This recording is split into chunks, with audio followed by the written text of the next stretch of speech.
We're recording. I see the time's 1 o'clock. It is Thursday, February 13th, and I'd like to call this meeting to order. Special council meeting of the Harrison Village Council.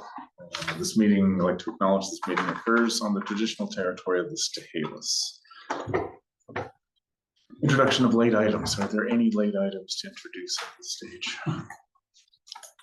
Seeing none, approval of the agenda. So moved, Mayor Talon. Moved by Councillor Pacho, seconded by Councillor Beidel. Discussion on the motion. We'll call the vote. All in favor, and that carries unanimously. Which takes us to item agenda 4, reports from staff. Corporate Officer, can I turn this over to you? Yeah, so the first report is from our Chief Financial Officer regarding the Westmont Regional Recreation and Aquatic Center. Go ahead. Thank you, Mayor Talon. Good afternoon. So we're talking about the pool today. Luckily, it's fresh in everybody's memory. The District of Kent was just here on February 3rd doing a presentation about the aquatic center and kind of what their thoughts are. Ultimately, they want to form a regional partnership with Harrison. And basically, if we were to form a regional partnership, village residents would be included in priority registration for swimming lessons, have access to super senior subsidized fee programs, and will avoid a potential 2-tier fee system in the future.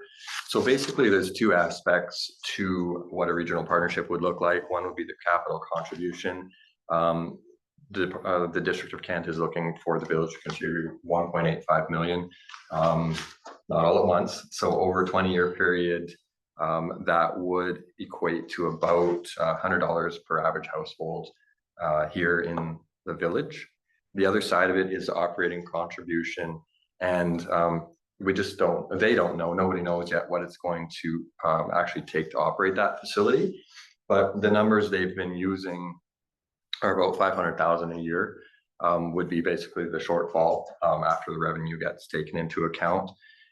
So if with that number and using the same based calculation, it's about $70 per household per year. So a regional partnership basically would look at about $170 cost to a Harrison resident per year. And of course, contributions wouldn't begin right away. It would begin when the facility is done. And then obviously there would be hopes that we'd get more accurate data as we go with the needs for the operations of the facility. The final thing is basically how the requisition would come is basically through literally requisition through the Fraser Valley Regional District. It'd be the same as we get the hospital requisition now, and we get the actual FVRD district requisition annually. So it'd be just an additional one. It would be shown on the tax notices that way, so it's quite transparent. And the operating one would probably vary from year to year. So with that, the recommendation would be that staff be directed to form a regional partnership with the District of Kent using population-based financial contributions towards the capital and operating costs of the new Westmont Regional Recreation and Aquatic Center, with the contributions coming in the form of an annual requisition from the Fraser Valley Regional District. So moved, Worship. Moved by Councillor Pacho, seconded by Councillor Talon. Discussion to the motion. Councillor Schweinmetz. Thank you, Mr. Mayor. Through you to CFO Schultz. Can you break down how we got to the $1.85 million? Is it population based? And could that change if our population increases or decreases relative to the population of Vegas? Go ahead. Yes, through you, Mayor Talon. Yes, that's a great question. So that will not change. That will never change. So basically, that's the capital cost of the facility, and basically the total cost of the facility is $25 million. District of Kent has secured $10 million in grants 4 million in reserves, they're using 1 million in fundraising, and they're borrowing 10 million. So basically, our pie, or our piece of the pie for that facility would be 1.85 million. That would not change, and that would be based over the 20-year period. CEO could maybe yeah. something to amplify, sorry. Yeah, thank you, Your Worship. Thanks, Scott. So I think through you to Councillor Schweinben, I think what you're asking is how did they derive that number? There were three options that they did come up with. There was a population base, there was a user rate, and then also there was for assessment that they proposed to us. I don't know that it adjusted the total number. I think it did just slightly. But what we were recommending, the reason to go with the population base is because it would create some stability. And because every 5 years census comes out with a new number for population totals. So every 5 years we could revisit that number for both the capital and the operational. Am I right, Scott, or am I incorrect? Yeah, thank you. So If I may, Mayor Talley, I'm not so sure if I'm any more clear, to be honest with you. So it's $25 million, 10 million we got from a grant, which we're all taxpaying, we're all contributing to. They've got $4 million from their reserves. That's great. And they're doing, and we are all doing $1 million worth of fundraising. So that leaves $10 million. So how did we come up with 1.85? Is that reflective of our proportion of our population based on the whole DOK and surrounding communities? How did we get to 1.85? I think. Go ahead. Yeah. yes, no, thank you. And so that was the District of Kent that came up with that number, but how they came up with it is based on population. So if we looked, they included Ockham, so Area D, they included Harrison Hot Springs, and they included Kent. And the proportion of that to the total amount of the population in the region basically comes to the 1.85 million would be the proportion of it. Okay, that's great. And sorry, do you mind? Go ahead, Councillor Mayor? Schweinben, yeah. Sorry, Mayor Go ahead. Talon. Also, can you explain the mechanics of why are we going through a requisition from the FVRD? Why would they be involved at all? Just kind of curious how that works. Thank you. Through you. So there are a couple different ways that this could be handled. One would be that we add it to our budget, our municipal annual budget, and then we would remit those payments to the District of Kent. The second option would be, and what we believe would be the more transparent option, is that the District of Kent tells FVRD how much on the operational side we need. The capital side is set already, and that comes to us in the form of requisition. So it's just a little clearer, but the end result would be no different. Basically, whichever way we went, it would be the same result. Okay. But a requisition just shows a bit clearer. And if perhaps, sorry, Mr. Mayor Talon, if folks like Popcom and some of the other surrounding communities don't participate, are we liable for that 1.85 to go higher, or are we settled on that? Financials. Yes, through you. That is a really good question, and we've confirmed with the District of Kent that our contributions won't change. If Area D, Popcom chooses not to contribute, that will just increase Kent's portion, basically. Okay. Yeah, Mr. Mayor, don't get me wrong. I'm No, just just asking good these questions. questions. I think Please understand. I think the good people of Harrison Hot Springs support this. I certainly do, but they just want to make sure, like all of us, we're managing a household, and we want to make sure where our money is going from. I believe, when it comes to children, we either pay a little bit now and help them with their mental and physical health, and education and fun, and getting involved in society and fitness, or we pay more dearly much later when there's socioeconomic problems. So I'm a big supporter of this. I think most of the population will be supportive of this. I just wanted to clarify some of those numbers for us. Thank you. Thank you, Your Worship. Yeah, I fully support this. It's what we're getting is cheap. And plus the benefits, as Councillor Schweinbein just mentioned, to the community.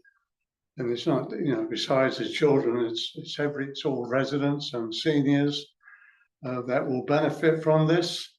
The idea of the requisition originally came forward because we thought that would be the easiest way for people to make the payments, as we do now with the regional district, and it's less work on our staff as well. It's all goes through the regional district. We just get the overall block at the end of the year, what our requisition is for all the services with the regional district, and this will be another line added as the years go on. So that was the idea. It would be less of a blow to the taxpayer if it came through a requisition that way. That was the idea behind it. Thank you.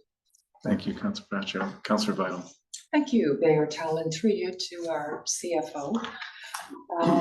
Just some clarification on, you indicated it would be about $170. Is that per year, per household? Yes, through you, Mayor Talon. Yes, that would be per year. Now, the capital side, so the $100 portion of that would stop after 20 years, but the operating side would continue indefinitely. Okay, so we don't have an estimate yet on the operating costs? The District of Kent is estimating at this point about $500,000 a year. Of that, our portion would be about $70 per household towards that. That might swing either or, depending on when it actually operates. Thank you. I am in support of this recommendation, but I want to add one comment. It's a substantial amount of money that will be providing to Kent for the facility. And as a dedicated regional partner, I do happen to think that Harrison should have some level of involvement in such things as programs, the operations, maybe the interior design. And the reason I say the interior design is the Let's Em Up facility comes up quite often at our Let's Em Up C2C meetings. And one meeting was a discussion about the artwork. And I would and I believe it was Sheehan who was indicating that they were going to look at some of their artists. So I would really encourage us to perhaps suggest that Stahelis be involved in some of the artwork in the interior when it comes to that. And I think a regional partner, I think, means that we should have some level of involvement in the project. So Thank you, Councillor. thank you, Mayor Talon. CFO or CAO with the regional partnerships, does that allow room for including the village in something that oversees how the facilities ultimately run, and was there room to have consideration given to Stahelis having opportunity for artwork or recognition? I can speak to that, Mayor Tom. Thank you, Your Worship. So I think the proper venue to discuss the artwork is still through the C2C forum. Yeah. And as long as we have our regional partners there, then that discussion can be had there, and then of course we can get direction. But at this time, there is no village input, but we can certainly explore that with their administration and express our desire to be part of the process moving forward. And I do want to speak specifically to the actual operations side. Councillor Schweinben spoke to that a little bit earlier. The building is being pre-plumbed for more efficient future like geothermal heating and cooling. And of course, it's going to be pre-plumbed. It won't be installed, but of course, the District of Kent will be exploring a further grant funding operation or opportunities to be able to facilitate that. Okay. Sorry, everybody. It's okay. I think I echo Councilor Fascio's comment about it being a good deal. This is my back of the envelope calculations. You can tell me if I'm wrong. The budget is 25 million for the pool. We got a $10 million grant. So Kent has found they're borrowing $10 million, fundraising $1 million, and using $4 million from reserves. And our contribution, let's round up and say it's 2 million. I know it's 1.85. So that means Kent, as a district, is still paying the 4 million from reserves, plus the 8 million, the balance of the loan. That's 12. I looked, Kent is just a little over 3 times the size of the population. Like residents is 6,300, we're about 1,900 or so. That means we're contributing 2, they're contributing 12. So that's 6 times the village's contribution. So Councillor Fascio's instincts, and probably done the back of the envelope calculations as well, suggest to me that that's good value for residents of Harrison. And the other thing I look at is we're a small village of say 2,000 people. This facility is one you'd expect in Chilliwack or Abbotsford.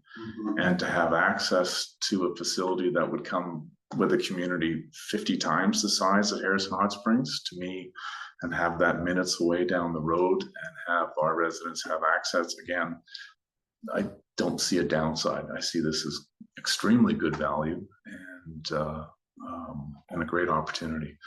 Councillor. Thank you, Mr. Mayor. I echo your comments. I think it's a good deal for us, and for the residents of Harrison Hot Springs.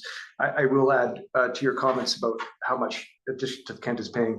I think they are hoping for a wish and a prayer that other surrounding communities are going to help out as well. So the calculus may change, that's all, but I think we're getting a fantastic deal. But I wanted to support what Councillor Vidal was saying with regards to, if we are going to be a full-on regional partner with this, we ought to have a couple of things. I wanted to support her idea about having some say in, if not design, some artwork and naming and that sort of thing. But also, and I brought this up last time we talked about this, and other parents have brought this up. You know, little boys and girls here in Harrison Hot Springs are put on a waiting list when it comes to soccer registration, baseball registration, that sort of thing. I think this is our opportunity to get full-on integration between the two communities, equality for all citizens in all their wet and dry side, all of their recreational programs. And this is maybe this is the leverage we need to have these discussions with administration. So I'd like us to explore that, and happy to raise a motion if we need to do this, to direct staff to see if we can have better full-on integration between all of our mutual programs in the whole district, in the whole combined district. I think that would serve parents and kids and everybody better. CAO, do I need a motion for that, or Mayor Talon, do I need a motion on for the that? floor is this, to direct the CFO to conclude this partnership arrangement. I think if I understand you correctly, Councillor Swinebens, it might be a separate motion to pursue that broader conversation with the District of Kent in a different forum. Okay. CAO. You're correct. Thank you, Your Worship, through you, just Councillor Swinebens. I think this is, I mean, you're more than welcome to create a motion for staff to look into it. Yeah. There may already perhaps be those partnerships already, but certainly we can explore that in a little bit more in depth and be able to come back to council with a kind of a shopping list, I guess, of where Harrison residents are without kind of treated like regional partners, or if they're if they have equal rights to access the different programs. Councillor Patch. Thank you, Your Worship. If you recall in the brochure that we received at the meeting, it's already there, benefits of becoming a regional partner. It's just that this means that District of Kent or regional partner organizations would have priority at registration, ensuring their spot in the programming. So it's already in place. That's a good point.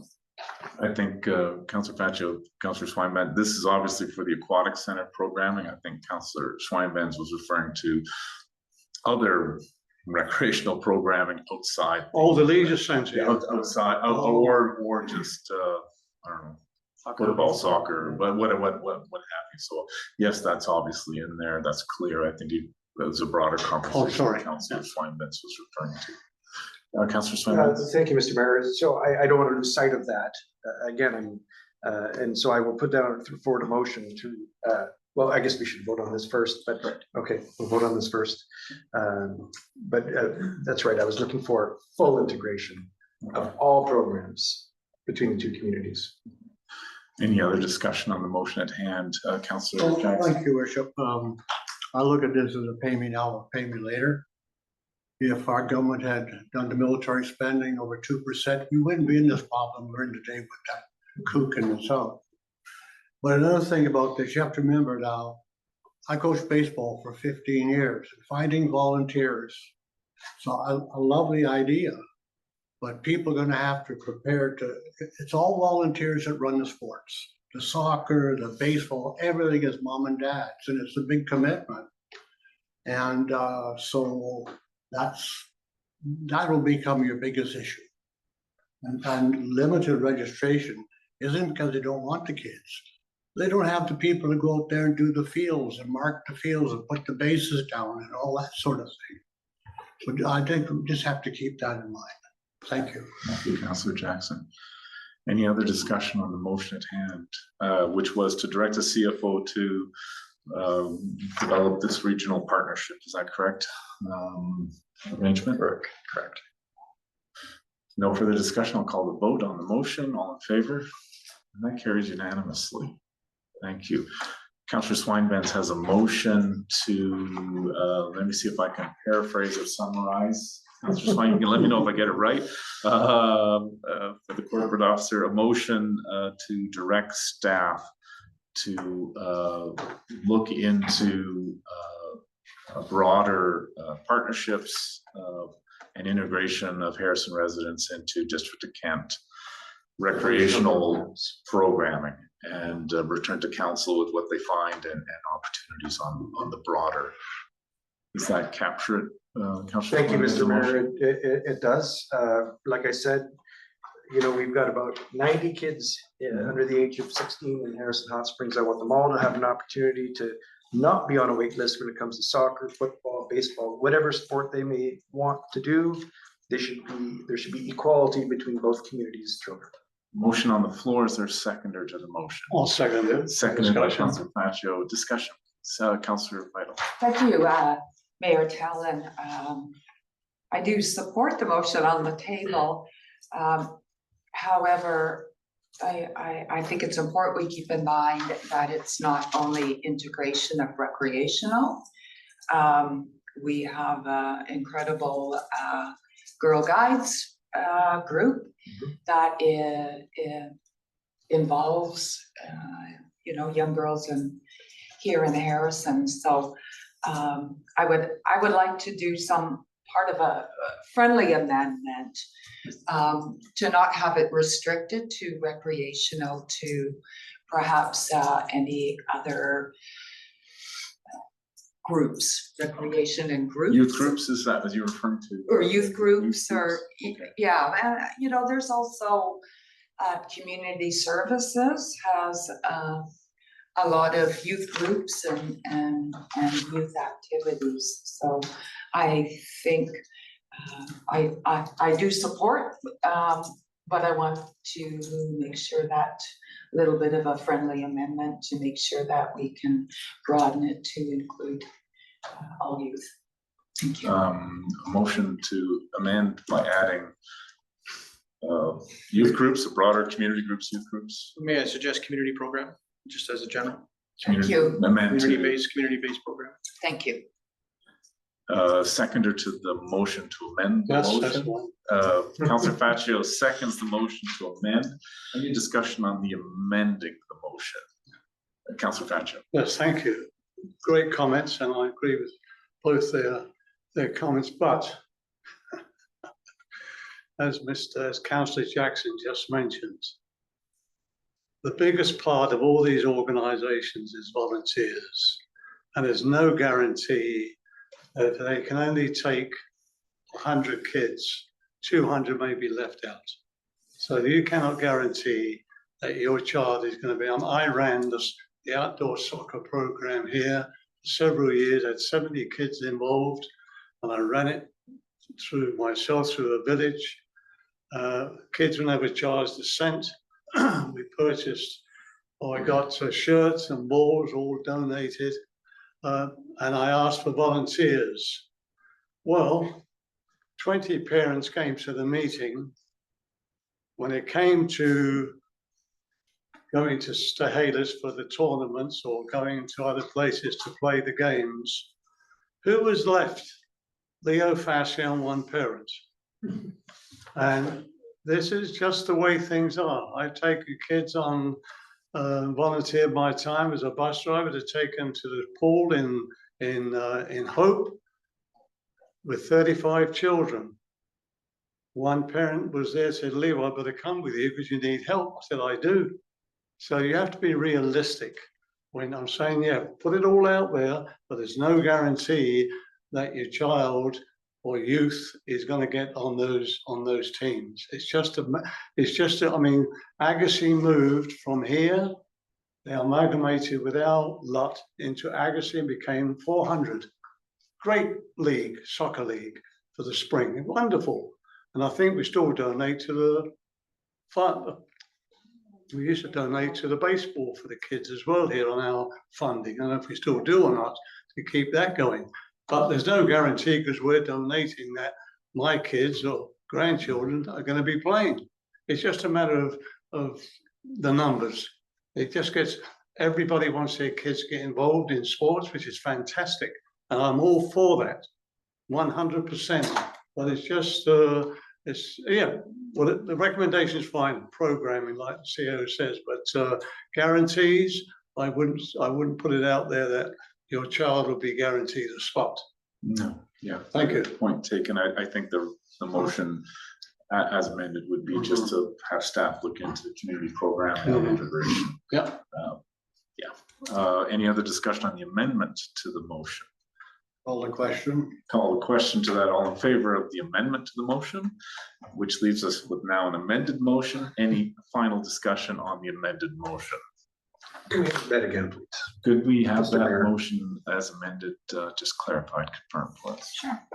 So I'll just read the main motion as amended. So let staff be directed to look into better integration between the village and the district of Kent regarding recreational and community-based programming.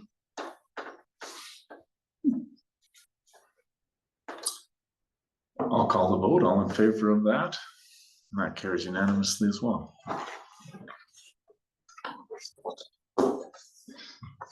I understand, CFO, you have other pressing matters to attend to, so thank you for your work on this, and we look forward to future reports on how this goes with the District of Kent. Thank you, Scott. Thank you. Corporate Officer, are you ready for the next item, which is, I guess, bylaws? Yes, yeah, so we have a bylaw before council today. Enclosed in the agenda package is a copy of the report that went to council last week, where this matter was referred to a special council meeting for further discussion. So included in and attached to this report is an updated bylaw dated February 2025. The last time that council discussed this was about a month ago at a January 14th special meeting here. And I took some of that feedback, added a few other things, did another check over the bylaw. And as you'll see, there's a couple of grammatical fixes and reference fixes in there. So the changes are summarized at the top of page 4. I won't read them all out. And they're also, anything in blue on the attached bylaw is a change. So right now, staff, the next step would be to release public notice about the proposed changes once council has discussed the bylaw as it sits right now and is happy with what they see, or with any amendments that they want to see to the bylaw. And so we're recommending that the bylaw remain at second reading for the time being. And the recommendation before council today is that the corporate officer's report be received for information. And then there's a proposed recommendation there if there's any amendments by council. Thank you, corporate officer. So the bylaw is in, the changes aren't tracked, so they're highlighted in blue and underscored. The changes and any removals are in strikeout and also highlighted in blue. Gonna suggest maybe the way forward is we do a page flip looking at the amendments. And as we go page by page, we can take proposals for additional amendments or modifications as we go. And so hopefully at the end, we have a complete set of amendments to the bylaw that can stay at second reading, so we know what we've changed, and then in due course consider adopting any changes. So at this stage, can I suggest we go do a page flip, and we can discuss the amendments if we're satisfied, or if there's additional ones that we want to make. Does that work? All right, I'll start. It's page 6 of the package, but it's the first page of the bylaw. There's an amendment on the citation, and the rest is as previously drafted. Any comments on that page? Is that the order of proceedings? I have Six. page 6 of the package. So I'm looking at the big number on the bottom of the package, at the bottom right corner. Next page, Joe. You're going the right way. Yeah, If you go to page, look in the bottom left-hand corner of each page. 4, 5, there's a bold Right. 6. Okay. 6. So the 6 is the first page of the bylaw. And I thought we just page flip our way through and just go page by page so we don't lose track of that. Right. Any comments, suggestions on page 1? Seeing nothing, I'll flip to the second page, which is page 2 at the top, page 7 at the bottom right corner. One change on the definition of village website, which has a That's just. internet code. Sorry, I think. Oh, that's an actual internet code? Yeah, sorry. Okay, not a change, it's That's just confusing. how it highlights the web page. Okay, Sorry about no changes on page 2. Are there any comments on page 2 for additional amendments or changes? Seeing none, we'll flip to bottom, this is page 8, page 3 of the bylaw on the top. I see no proposed amendments. Are there any from council? Seeing none, we'll flip to the next page, which is 9 of the package, page 4 of the bylaw. Amendments in section 6A and B concerning the time of meetings, and no other changes on the page. Is there discussion on the proposed amendments? Councillor Faccio. Thank you, Your Worship. All council meetings must take place at council chamber located, that's fine. Or the village office. The B, regular council meetings, will be in accordance with that, but I believe that it should begin at 4 p.m. and finish at 7.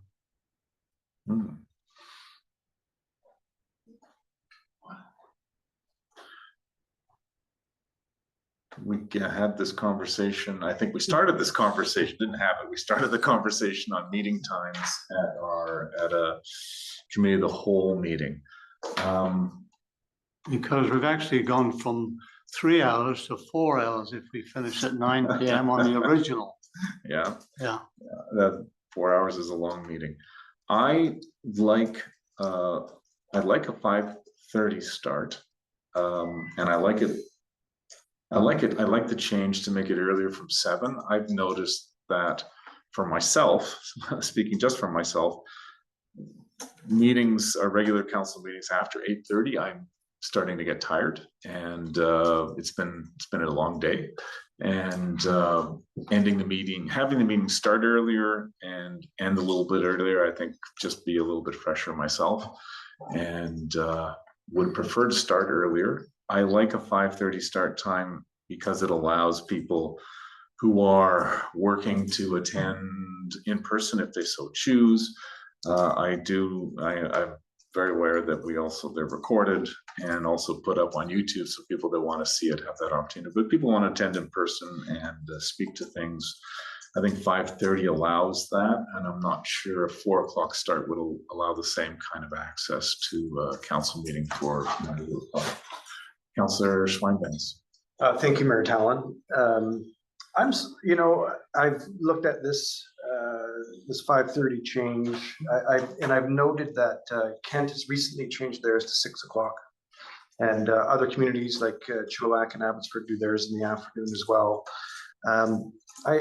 To Councillor Fascio's point, I think going to 4:00 is a big change for our community. I'm not sure if we're ready for it. Traditionally, it's been at 7:00 to allow people to get there from work and have dinner, but now they can participate on Zoom if they so wish to, or in person if they can get back to work. I'm supportive of making it earlier, but I don't think I like the 4:00 idea, just because I think it'd be a shock to the system at this point in time. Maybe in the future we can go to 4:00, but at this point I would support the 5:30 change. We do have young staff who all have young kids. They do need to get home. Sometimes we're leaving at 10:15 at night, and there's a snowstorm like last week, and we're literally worried about people getting home and that sort of thing. So I do like an earlier start. I will add, though, that in future elections, it may not be retired and semi-retired people. It may be composed entirely or partially of working people. So as long as whatever we decide today, when a new council is formed in 2 years, they can make a decision to go back to 7:00 if they so choose. I want to make sure that we make that clear, that we can, depending on the composition of the council, that we can do that.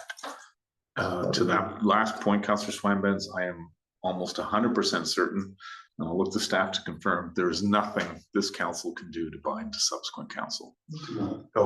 The subsequent council can review any bylaw, repeal it, amend it, replace it. Correct. So.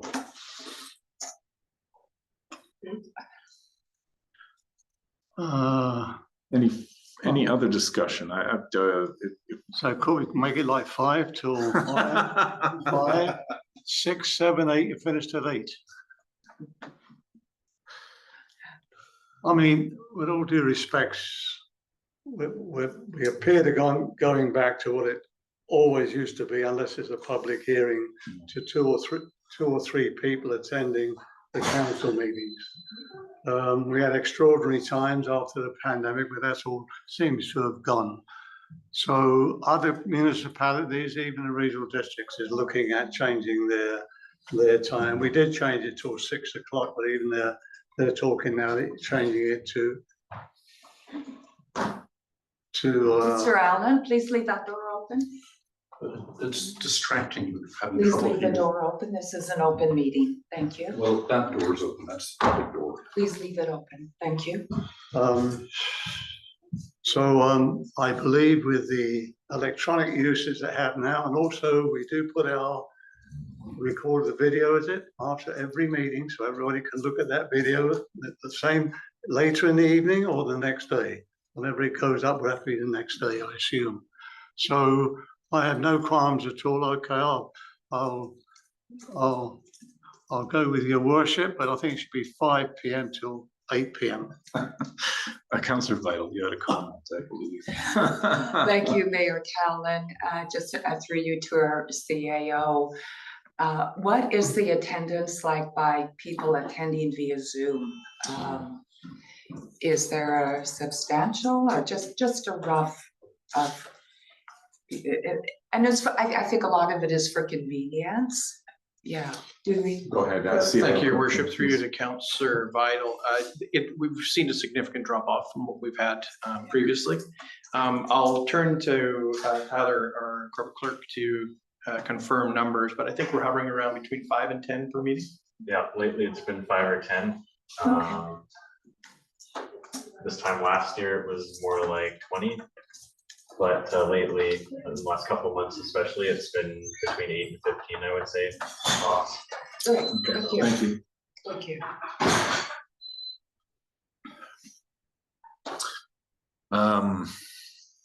I guess we have to just wrestle this one down. I'll put a motion and see if it gets seconded and stands. A motion to begin meetings at 5:30 p.m. I think the 30 minutes allows whatever traditional work days may exist for 5 o'clock. It allows people to come here, and I think it's an important 30 minutes that people might have to shift gears. So I'll put a motion forward that we amend this to as stated here in this draft to begin council meetings at 5:30 p.m. Seconded by Councillor Vital. Discussion on that, And please. finish at what time, Your Worship? Well, I think our meetings previously were 3 hours maximum, so yes. should that be, can we amend, we'll come back, I think then it should end at 8:30. No. But we can deal with that in a second motion, Okay. so, yes. Any other discussion on that motion? I'll call the vote, all in favor. And that passes unanimously. And Councillor Jackson, Councillor Faggio wants to, I think, has moved that item B3 be amended to be adjourn no later than 8:30. 8:30, Your Worship. Thank you. Seconder to that motion, Councillor Vital seconds it. Discussion on that motion. Councillor Schweiman. Mayor Talon, I think the only concern I have with that is I believe that we were considering, as we go through the pages here, of having the closed meetings at the end of a regular council meeting to make it more simple for staff and more consistent and more transparent, if you will. So I'm just concerned that we're going to have, we usually need 2.5, 3 hours, well, maybe not, for these meetings. And then we need another half an hour, sometimes up to an hour for a closed meeting potentially. So I'm just wondering if we're restricting ourselves and creating another closed meeting for the following week on a Wednesday morning when we may not be available. I like the flexibility that. I think I can maybe add some to that. If I understand this, this is a requirement to adjourn if amended at 8:30. And we need council consent to go longer than 3 hours. We need agreement from council to go longer. So if for example, today we run up again and it's 10:01, the meeting's adjourned unless we agree to continue. So this would do that. I think over the last several meetings, we've had some big agendas. Our agendas, we have been finishing some meetings about 10 minutes after 9. They've all lasted just a few, sometimes 10 minutes before, like just around 2 hours, give or take, is normally our course of meetings. So we would be, if that continues, wrapping our meetings around 7:30. And then if there's other business, we would deal with it then. So it's not waiting till 8:30, but the regular council meeting has to end at 8:30 unless we agree otherwise.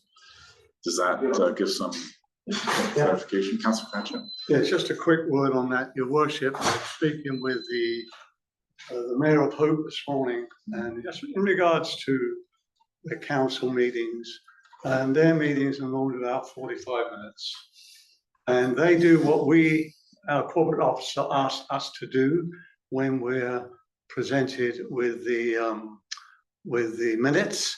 That if you have any questions regarding, please let us know prior to the meeting, and that's what his council does. So when it comes to the meeting, the recommendation is there, unless there's a real specific question, it's done. That's interesting. From Hope 40. they must have incredible discipline amongst themselves to have their comments very brief and ably chaired. I'm suggesting to have a 45-minute council. It's interesting to have that inspiration down up the river I from hope us. through this start here that we can start streamlining some of our meetings. They do tend to go on longer than they should do. Point taken. I did see a Facebook post or something on social media that I thought was quite funny when we had a lengthy conversation about the noise bylaw. And the comment was, they're making a lot of noise about the noise bylaw. They kept talking about that. And I thought that was kind of, so point taken that Mr. being Mayor, brief. if I Councillor may, Schweinbenz, to Councillor briefly. Fascio, I think, yes, exactly.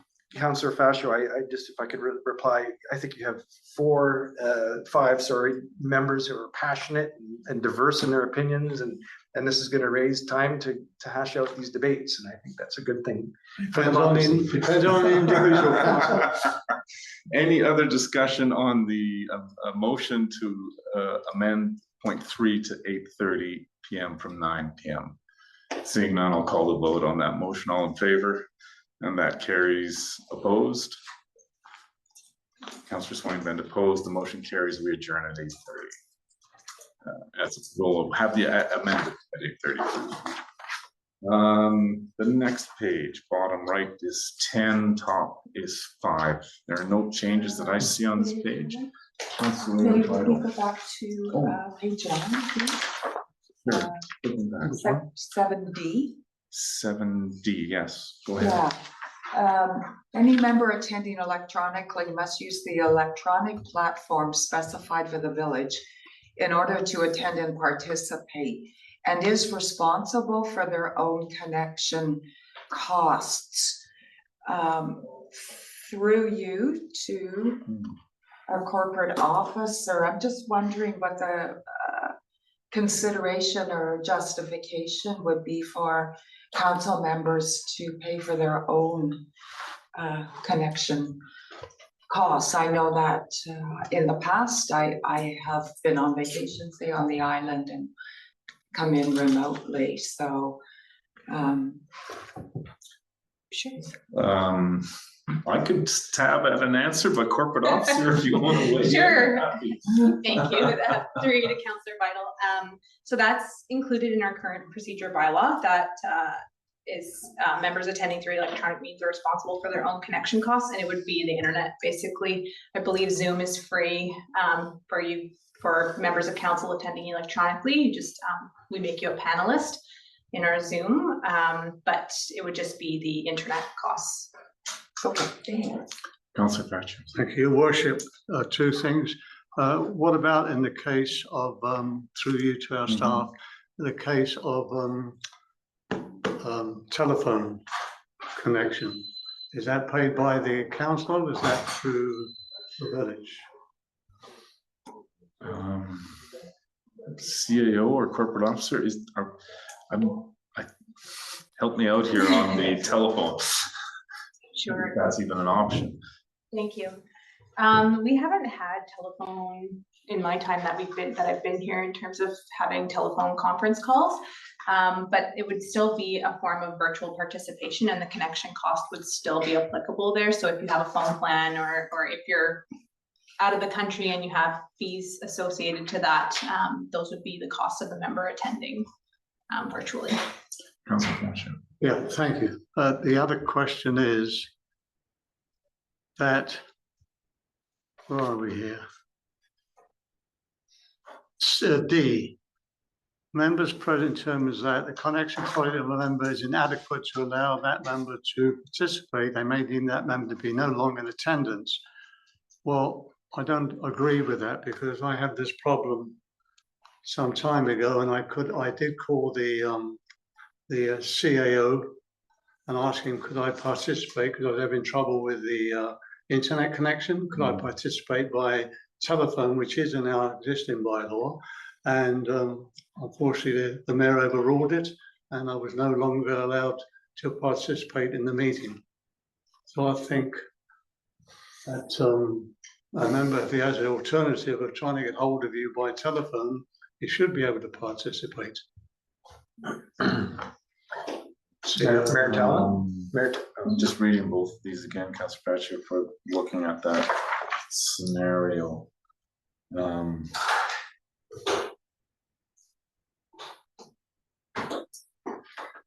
Sorry if I could. Yeah, go on, Yeah. reading C, is it the C one, corporate officer that provides guidance on how to interpret the following ones? And I think perhaps if we go back to page 7 of the agenda package, page 2 of the bylaw itself, if you look at the definition of electronic means, it's specific to video conferencing.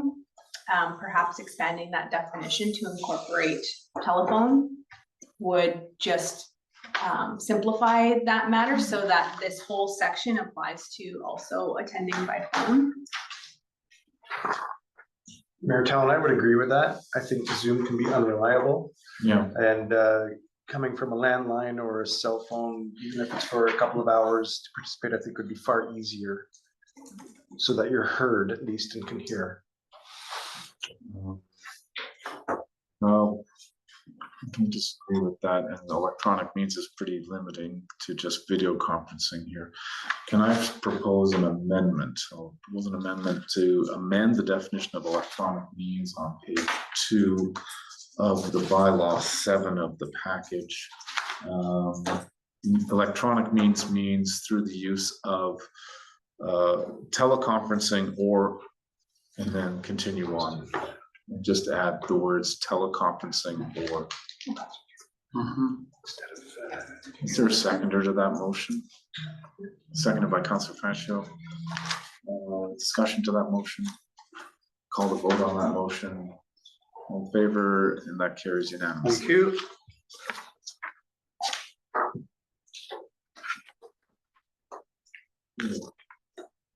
Does that finish our review count as corporate officer? Sorry to Go ahead. interrupt, thanks.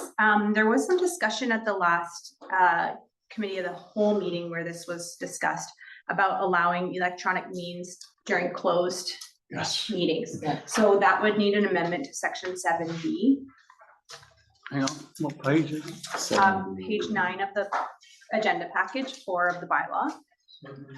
Wrong. So we would be striking that section there that says except for any part of the meeting that is closed to the public. Yes. Could you reread the amendment? Is it, what words would be struck, corporate officer? So section 7B, you would strike on that third line there, except for any part of the meeting that is closed to the public. May I suggest something further? CEO Cook. Thank you, Your Worship. Instead of, because I want to ensure that that it's clear that it is okay to participate within closed meetings, Yes. is that we, instead of except for including, we can replace except for with including. Including any part of a meeting that is closed to the public. Okay, yeah.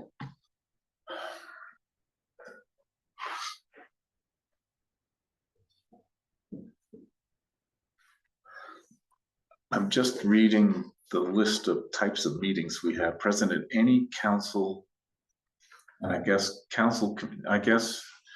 okay, because a council meeting, if it's a closed council meeting, is a council meeting.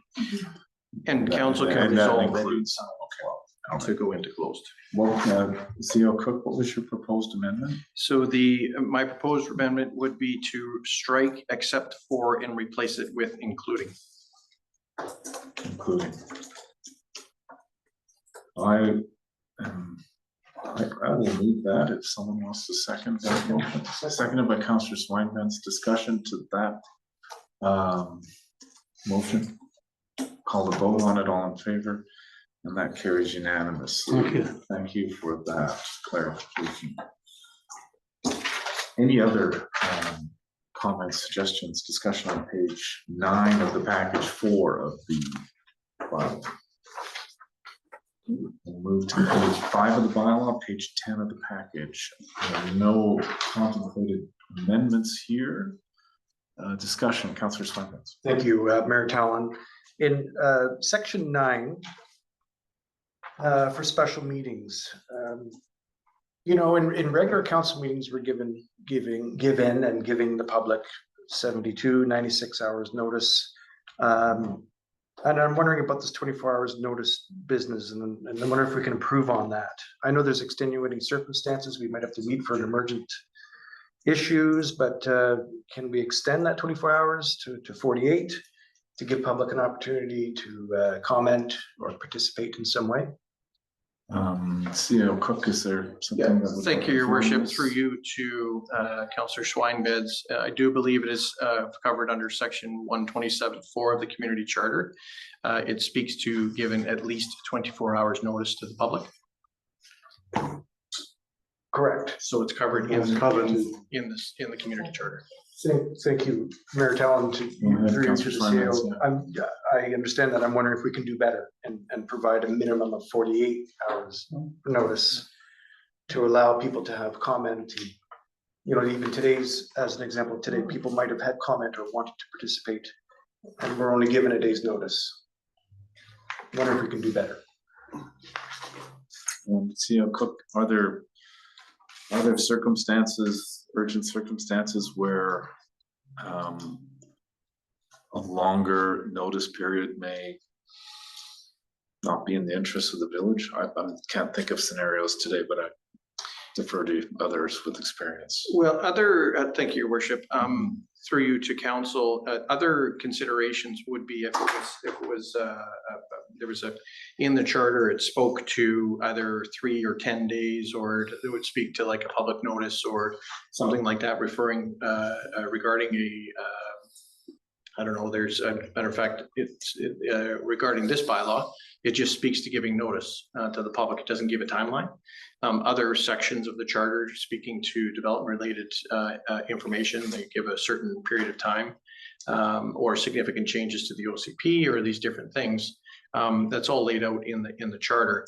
But I do want to tell council and also the public that staff always does our best to try and give the most amount of time for both the public and council to be able to digest what is in front of them. Sometimes there's information that staff is waiting for where we can't meet those deadlines. You know, there could be holidays, there could be information coming from outside sources. So I understand what you're saying, Councillor Schweinbends, is that can we do better? But going beyond where the charter lays out the requirements for staff and or council, it may on the forefront may look like we're trying to be a little bit more transparent or provide more time for people. However, that it just adds another extra level of challenges for staff to be able to meet that timeline. Thank you, CEO Cook. Councillor Pacho, I think that's I where think corporate officer first had a hand up first. corporate officer, something to If I may. Sure. inform us on this. Thank you. I think it's very unusual to have something that is inconsistent with the community charter inside your council procedure bylaw, because the community charter is provincial legislation. And of course, trumps a procedure bylaw really. So one of the required elements of a procedure bylaw is identifying public notice posting places and what you're going to do when you provide the notice. And that's really what this section is about. So when you're creating an obligation that is inconsistent, so you have a piece of legislation that says, I only have to provide notice within 24 hours, at least 24 hours in advance. And then you have another piece that tells you, you have a bylaw that tells you something different. It can create confusion for someone who is trying to follow the bylaw and the charter. So which one is which? So it's very unusual. I've never seen it in another procedure bylaw that I've looked at where you would have a larger time frame there. But having said that, I think the words "at least" need to be inserted before 24 hours to be consistent, because the way it reads right now, I can only provide 24 hours notice. So I think at least need to be inserted as well. And again, it's not to say, you know, to our CAO's point there, it's not to say that we wouldn't strive to provide more notice. Sometimes agenda items just aren't ready. Councillor Lytle, I think I saw your hand first. Thank you, Mayor Talon. Let's also keep in mind that council meeting can be waived by council. And what that tells me is it was during an emergent nature, if there was some serious danger to the village that requires immediate council meeting. Yeah. And I do believe corporate officer that was also part of the meaning in that section of the community charter. So thank you. Thank you, Councillor Vital. Councillor Pacha.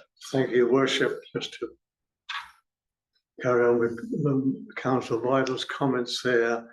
There are members in our community who attend our meetings and have made quite a point that we follow the proceedings of the community charter. Even calling of a special meeting by 2 councillors if they had to, again, within 24 hours. So there could be times when the mayor has to call an emergency meeting or he has 24 hours to do that. So I'm quite happy the way it's been this way from donkey's years, and it's worked very well. It's a situation where last week, we knew we would never get through the procedure bylaw in half an hour, that we called, Your Worship called a special meeting, and due to the staff who had to be here as well, that it called within 24 hours. So we're doing everything as legislated. That's what I'm trying to say. We're doing nothing underhanded. Thank you. I think there's benefit in clarity to having our procedure bylaw align closely with Yes. what's in the charter when they speak on the same matters. I will, and since the charter speaks to at least 24 hours, I'd like to move that the words "at least" be added to 9A between give and 24. So give at least 24 hours. Is there a seconder to that motion? Seconded by Councillor Pacho. Discussion on that. I'll call the vote. All in favor, and that carries unanimously. Any other discussion on page 10, package 5 of the. Going to the next page, page 6 of the bylaw, 11 of the package. Amendments to section 12, order of proceedings and business. And there are some new headings in there and some rearranging of things. Discussion on that. Councillor Vital. Thank you, Mayor Talon. I want to speak to the suggested change in time for closed meetings. I am in favor of some level of flexibility in this. However, I am not in favor of closed meetings scheduled following a regular council meeting for the following reasons. As you indicated, Mayor Talon, council members may be fatigued after a regular council meeting, which can affect critical decision-making and thus discourage council from fully engaging during discussions. Having closed meetings prior to a regular council meeting provides numerous benefits. It allows for any decisions to be made, to be reported out at the regular council meeting rather than waiting until the next scheduled regular council meeting. And during July, August, and September, we only have one meeting per month. It ensures confidential and sensitive matters are addressed while council members are fresh. Regarding the noted concern on page 90, increased accountability and public confidence. A concern about closed meetings influencing votes applies regardless of the timing of a meeting. Our council is fully committed to transparency and accountability. The community charter clearly states and regulates what can and cannot be discussed in closed meetings. They are held to address sensitive and confidential matters, such as personal issues, land negotiations, legal advice, or other topics permitted under provincial legislation. Holding closed meetings prior to a regular council meeting is actually a best practice used by many councils. I know there has been comments made by members of the public that they believe that we could be discussed if closed meetings are held prior to regular council meetings, that we're discussing how we are going to vote at the regular council meeting. That is preposterous, Mayor Tallon. The rules and regulations are clear as to when and why we go to closed meetings. And if they were held on a different day at a specific time, I'm sure those same comments we would hear. So I am not in favor of having closed meetings scheduled at the end of regular council meetings. Thank you. Thank you, Councillor Vital. Councillor Bradshaw. Thank you, Your Worship. I'm of the same opinion. To have a closed meeting after a regular council meeting, you don't have your marbles all going as you should be, especially if it's a very busy night with a big agenda. And closed meetings should be discussed at a separate time when you have the time to go through the agenda correctly. Now, whether it's done an hour before the regular council meeting or in the morning of the same day, I think it should be done the same day. And then anything that we do quite often now that would come out of that closed meeting could go into the regular council meeting at 5:30, if we change at 5:30. So I'm definitely of the opinion that's and I have no idea why the public would think that we're not being transparent. I mean, I talk to many other municipalities and they look at me and laugh. They say, well, good luck.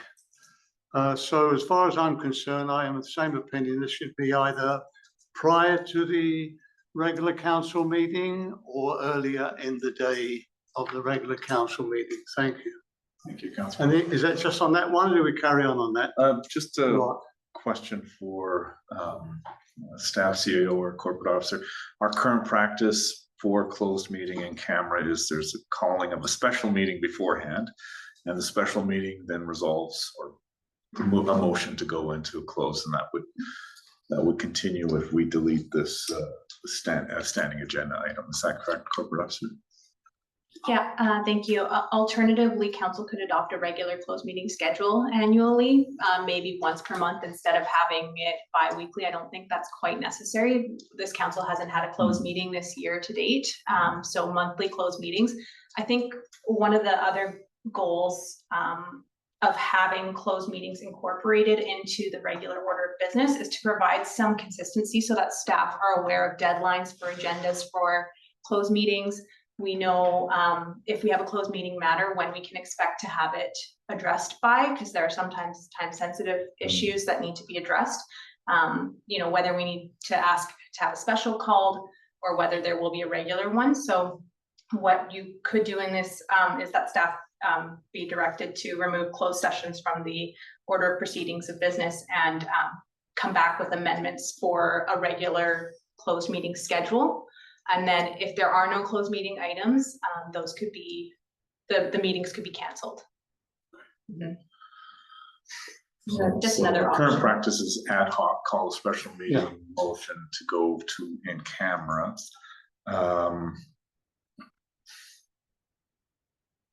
Just a question for clarification, should something arise that requires a closed meeting, it could still be added to the agenda as new business and with a motion to accept going closed at some part of the meeting, maybe at the end, wherever, that could still be a possibility for a regular council meeting that at the end if we amend, if circumstances require, we could still do that. So not having the closed session as 19 and here still permits it if we make a council resolution. And we still have our regular practice of ad hoc as needed, special closed meetings. Courthouse. You can also move it to the front too. It's a little bit more of a challenge logistically because you have to pass the resolution to close in an open meeting anyways, which is the theory Yeah. behind putting it at the end.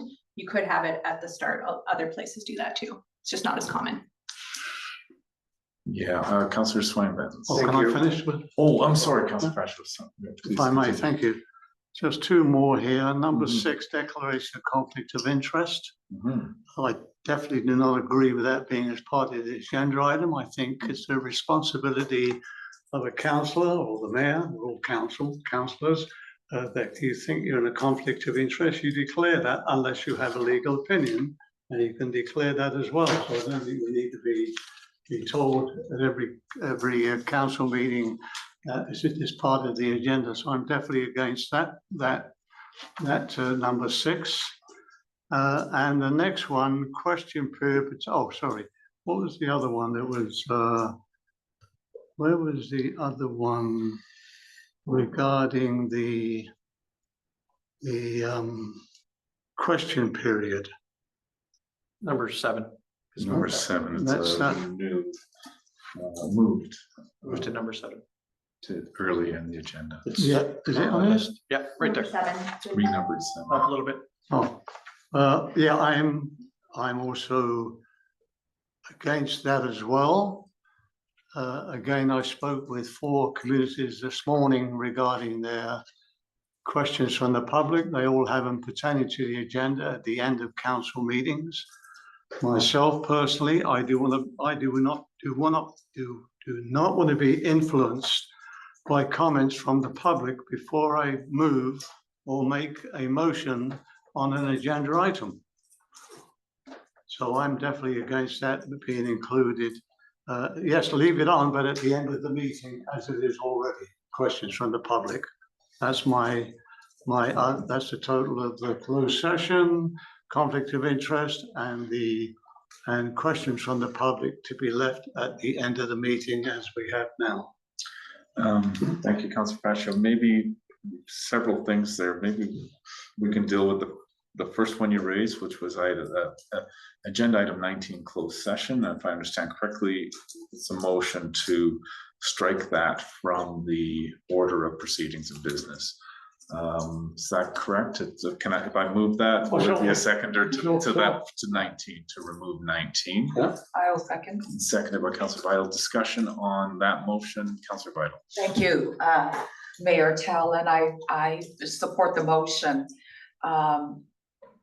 And I do think that it's important that we set aside a certain time or day, a designated one for closed meetings if they're required, whether that's prior to a regular council meeting or on another day and time.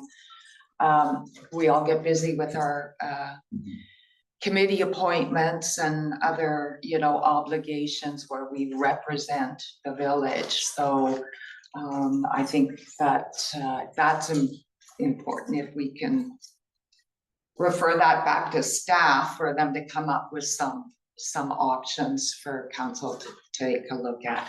Having said that, I am in favor of the motion that you've made. Thank you. CAO Cook, I think. Yes, thank you, Your Worship. We proposed that to previous council as the existing councillor members do remember, so we can dust that off and certainly bring that back. But I do believe it would be best to come in a motion of council to be staff directed to bring it back to council.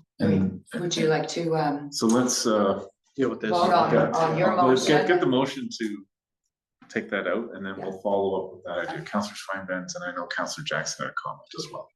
Oh, no, I'm getting very frustrated. I don't want to, we're getting bogged down too much here. You can't run a council or a business by just procedure. You got to get on with it. And that's what, to me, this is the direction we're going in, and we're not gonna solve anything. I didn't know that our system was not fixed. I'm learning today, according to what I see, that it's not, and I think it is. So, I mean, I've always been opposed to closed sessions after council meetings. I know I made a couple of bad decisions back in 2006 that I regretted, and I thought I'd never do that again. But everything else here looks pretty good to me. Yeah, Thank you, Councillor Jackson. that's just my rant for the day. That's all right. Councillor Swinbank, you have a comment on the motion to strike 19. I kind of wanted to get it all done in one night, so I was initially fine with it being at the end, but I understand these can be critical issues regarding people or money or legal issues. We should be fresh, so I get that. But question for you, if we do put it at the beginning, which may be considered, is it true what you said, that we could actually wordsmith the results of that closed meeting and present it as open within a half an hour, or is that really doable for you? Sorry, Mayor, to CAO, I think that's what was commented by perhaps Councillor Vital, that decisions made at that closed meeting at 4 o'clock, as an example, could be presented at 5:30 as resolutions to be adopted in public. I'm just curious if that's actually possible. Mechanics. Corporate officer, CIO, is that possible administratively? Yes, I think normally in that situation, what happens is a verbal reporting out and then it's in the minutes for the next meeting. So I can type fast. But not fast enough to get a report out that day. Normally it's a verbal rise and report from the closed session, which you can also do in the when you have it at the end. I've seen that in the order of business as well, a rise and report after. So it would be a verbal. But Mr. Mayor, in that case though, the public wouldn't be given their 24 hours or 48 hours notice of what we discussed. Usually in minutes on a Thursday morning, they can see what was released from closed. Now they wouldn't have that. They'd have an hour to look at it. Councillor if at all. Fascio, comment. I think you have the answer to this question. I think what that corporate officer was trying to say is, we do this quite often. We did it this morning in the regional district.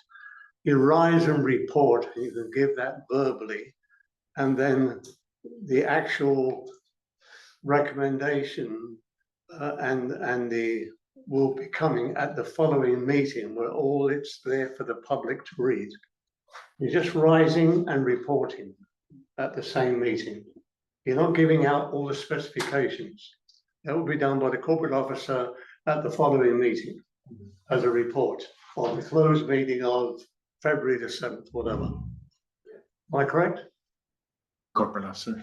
Yes, thank you. Yeah, it would be noted in the minutes what recommendations were released, and you can do it in an open meeting. So you go back into your open session and rise and report verbally, and then it's included in the minutes. Okay. Any other discussion on the motion to strike item 19 from the proceedings? I'll call a vote on striking that. All in favor? That carries unanimously.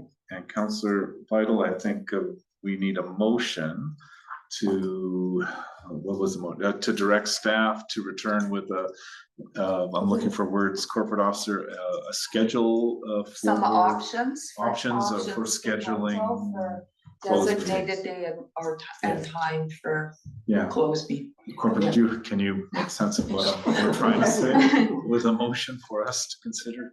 Sure, absolutely. Yeah, I mean, there are a few options here that we can just kind of quickly touch on.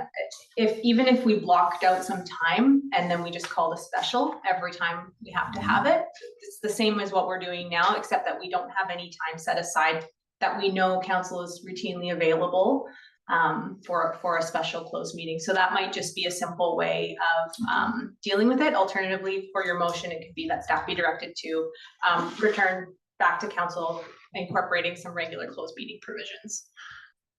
I think just a motion, if you could, a corporate officer, or staff give us a couple of options to consider for regularly scheduling in closed meetings, in camera meetings, and what that might look like, and just return with that. That doesn't have to go into here, but we can figure out where that goes later once we decide on that.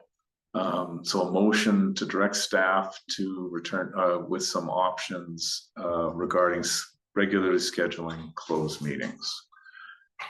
Seconded by Councillor Faccio. Discussion on that motion. Seeing none, I'll call the vote. All in favor? That carries unanimously. Don't think you should be regulating that. There's spontaneous meetings when you need them, and the previous 18 months showed us that. Anyway, it's done. We'll see if a regular schedule might help, and if not, it doesn't. Even if we adopt a regular schedule, I think we can still call at any time a special meeting as necessary. Yeah, we voted on investigation. Investigate, so we'll get some options back and then we'll figure it out. Yeah. I appreciate the clarification. Declaration, next one. The next point, Councillor Fascio, is I think you were in favor a motion to strike declarations of conflict of interest from a regular agenda. Yes. That's your motion. Is there a seconder to that? Councillor Jackson seconds it. Discussion. Councillor Schweinbans. Yeah, I'm not sure why we would have this in. I'm not sure when we would have a conflict of interest. Is this when we would recuse ourselves from certain votes that we're going to have? And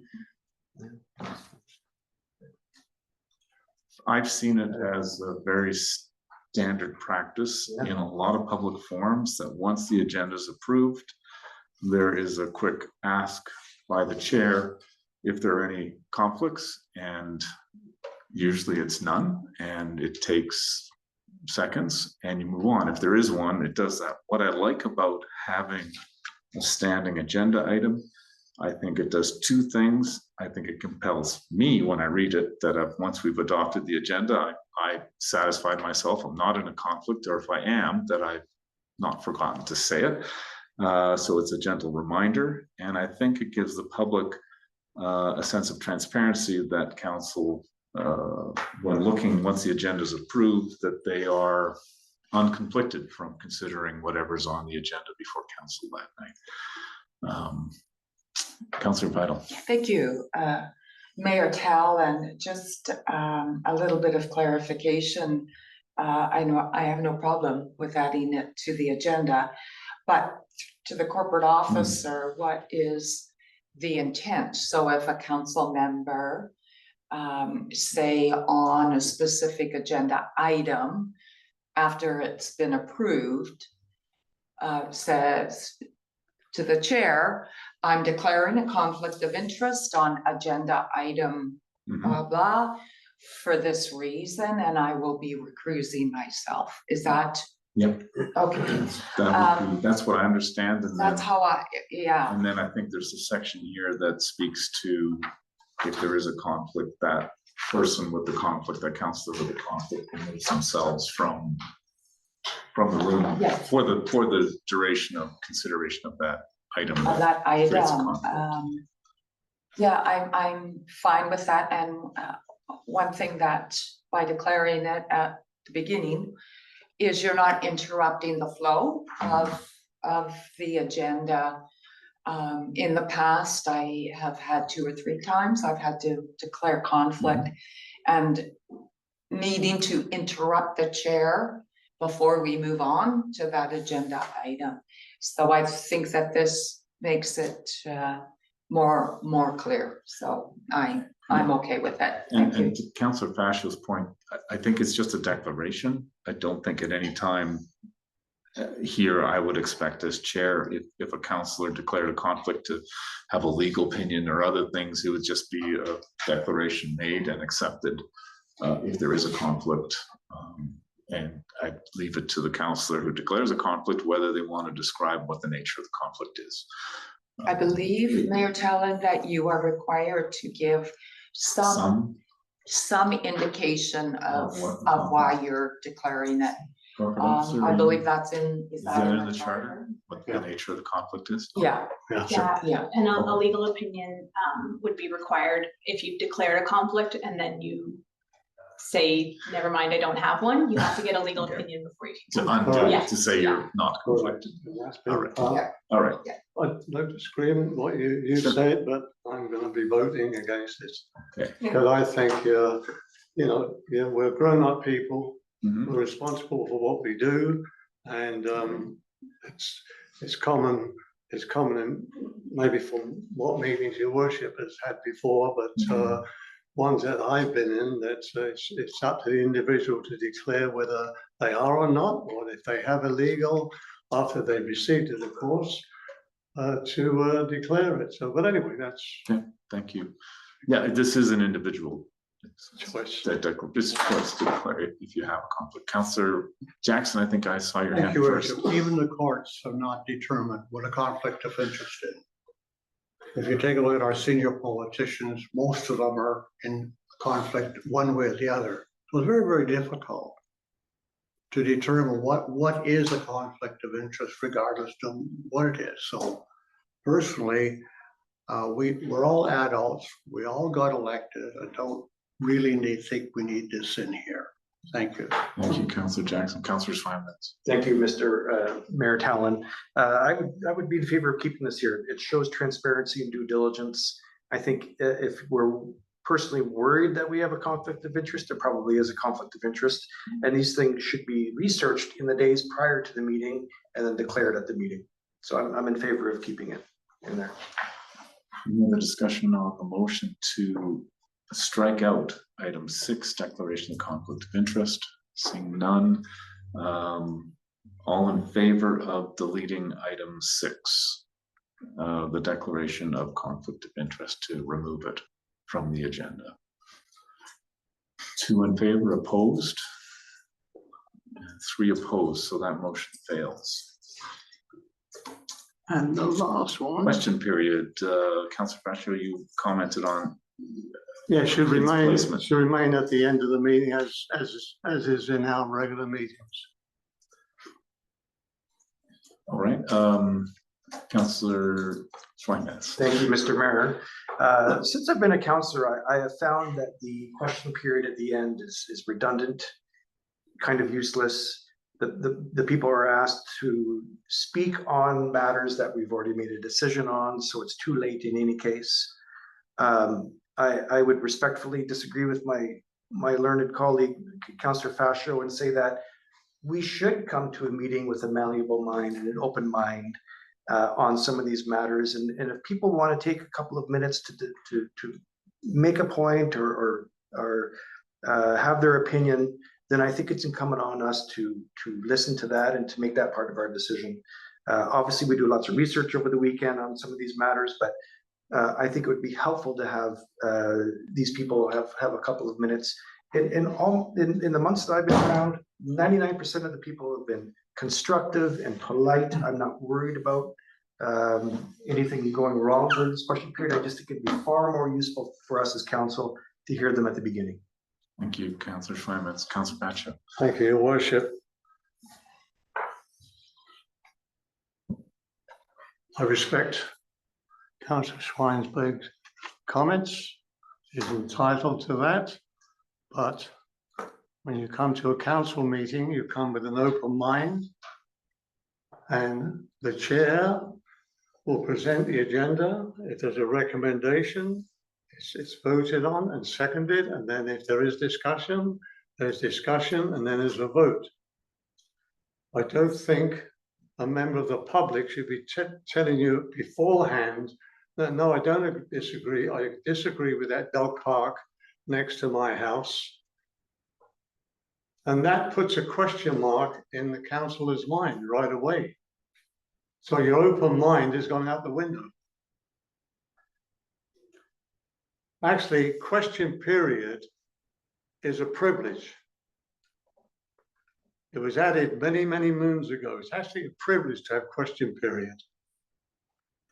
And there's a lot of municipalities that I know around the Fraser Valley, and I spoke to 4 of them this morning, including the regional district. That's 5 a question period is at the end of the meeting pertaining to the, we brought that pertaining to the agenda items in a few years ago, because it was free range if you didn't. You were there till midnight with questions from people that weren't really asking pertaining to the agenda, but we do that, which is a good thing.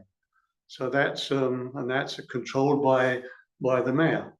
But no, I'm dead against that somebody relaying to me that the dog park should not be next to his house.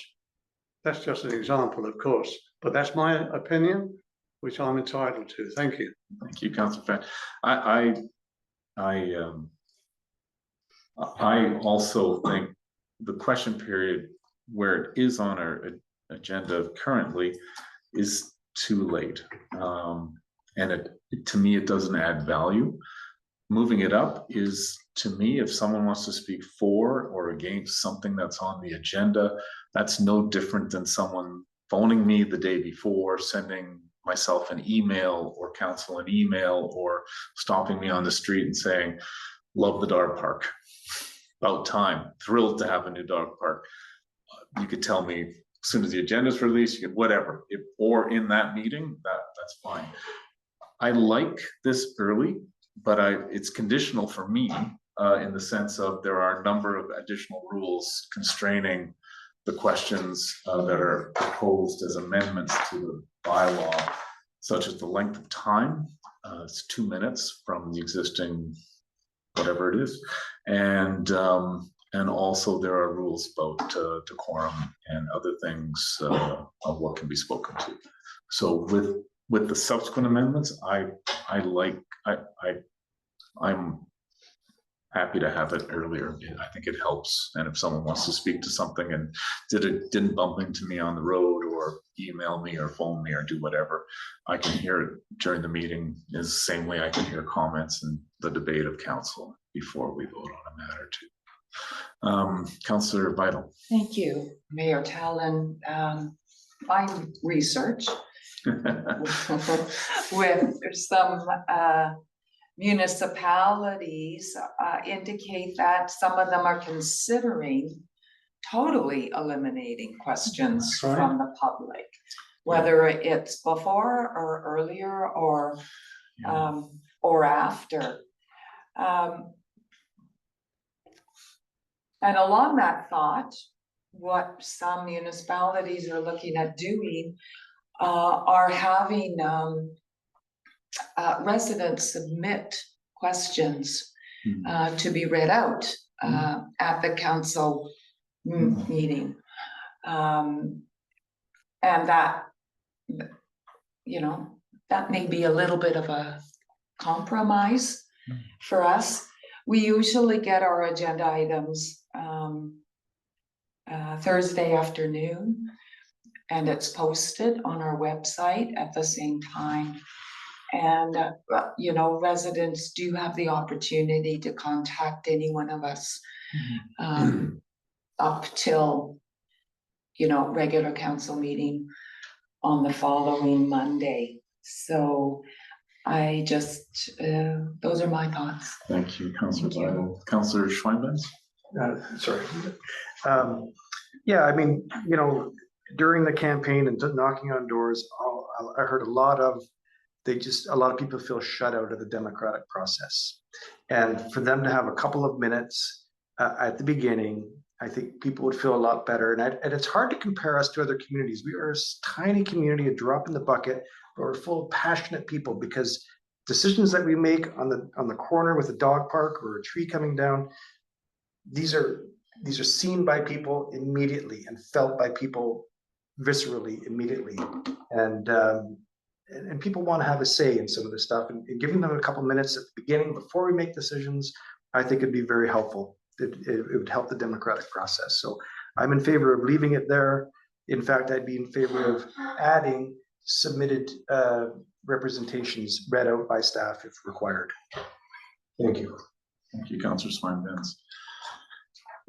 Councillor Fascio, if I understand correctly, you would like a motion to not accept the amendments and leave question period at the end as previously drafted. Yes. That's your motion. Is there a seconder to that motion? Second. Seconded by Councillor Vital. Any other discussion to that motion? Councillor Jackson? Just quickly, Your Worship, thank you. I don't mind question period, but I don't like statements. What happens too often, somebody gets up, they get on their soapbox, and the preamble goes on for 10 or 10, well, 3 or 4 or 5 minutes, and basically there's no question in there. So it should be, a direct question that on previous councils that I was on, quite often, those answers were not given the night of the council meeting. Our CAO got back, or somebody else in the office got back with the answer. Because too often you're putting somebody on the spot. And I don't think that's the purpose of it. So before or after doesn't really matter to me, just that you gotta be a question, it's gotta be something that is dealt with, but not necessarily at the council meeting. Thank you. Thank you, Councillor Jackson. Councillor Swain. If I may, I will add to that. There, in subsequent pages here, we've got some rules around this question period, limited to 2 minutes per each person, 10 minutes in total, which the chair or we can expand. I think in the interest of democracy, leaving it at the beginning, I think our community would feel a lot better that they'd have some say at the beginning before decisions are made. I'm in favor of leaving it where it is, or sorry, in favor of changing it to the beginning of the meeting while we're fresh. It's only 10 minutes. I think it. Thank you. Any other discussion to the motion to reject the amendments and the change? Could I have the motion read again, please? Corporate officer? This is moved by Councillor Facio, seconded by Councillor Vital, that question period be moved to back to the end of the order of business. Thank you. Any other discussion on that? I'll call the vote. All in favor of that motion? 3 in favor, opposed? Motion carries.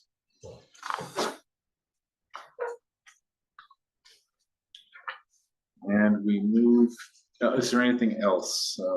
I think I think Councillor Fascio, those are your comments. That's all, thank But I you. don't want to leave out anyone else's comments on what might be on page 6 or page 11 of the package. Seeing none, we'll flip the page. Page 12 of the package, 7 of the bylaw. Amendment to C at the top from 2/3 to majority, and an amendment to cross-reference in 14B. Any other comments or discussion on this page? Nope. So none, we'll move to the next. Oh, Sorry, sorry. I'm sorry, thought you were still on 14. Mr. Mayor, if I may, if I could ask clarification on subsection 15, notices of motion.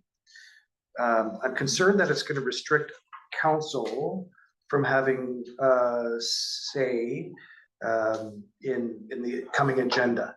Because my impression here is that we're going to need to give more than 2 weeks notice in order to bring a motion to the table. This is how I'm reading it, at least. So in other words, on a Monday night, somebody will need to give notice of motion so that next meeting in 2 more weeks, we can speak about something. And I don't know that we should be restricted to that. I think we ought to have a right on a Monday and Tuesday to speak to staff or colleagues about a motion you want to bring in 5 days. So I'm concerned that the subsection 15 is restrictive. And maybe it's just the spirit of it is that we give each other notice. But I'm concerned about the language there, having to give our colleagues more than 2 weeks notice to raise something. Thank you, Councillor Swinburne. Councillor Patch. Your worship, just to reply to that, wouldn't it be, if a resolution of council is passed under late items, that could be the councillor wish to bring up a late agenda, it could do that, but it would have to be by resolution of council. We have that already on the agenda. CIO or corporate officer, can you help us interpret the effect of 15A? Yeah, thank you, Mayor Callan. Councillor Schweinbenz is correct. The intent there is to really make sure that council has time to think about new business, more than 5 days. There have been multiple instances in the past where new business gets added, and of course, council won't know until they get their agenda packages, and sometimes you might have an obligation on the weekend or something like that. There's not enough time to go through what's being recommended and make an informed decision at that following Monday night. So the intent there is to provide council with more notice. However, late items for emergent issues are still permitted, as Councillor Facio indicated. The other piece of this is to encourage well thought out and researched and well written out, clear, direct resolutions so that staff know what the expected action is. So yes, it is a little bit more restrictive than the current process we have in place, but it provides more notice to council. And there, as I said, there's still late items that can be used.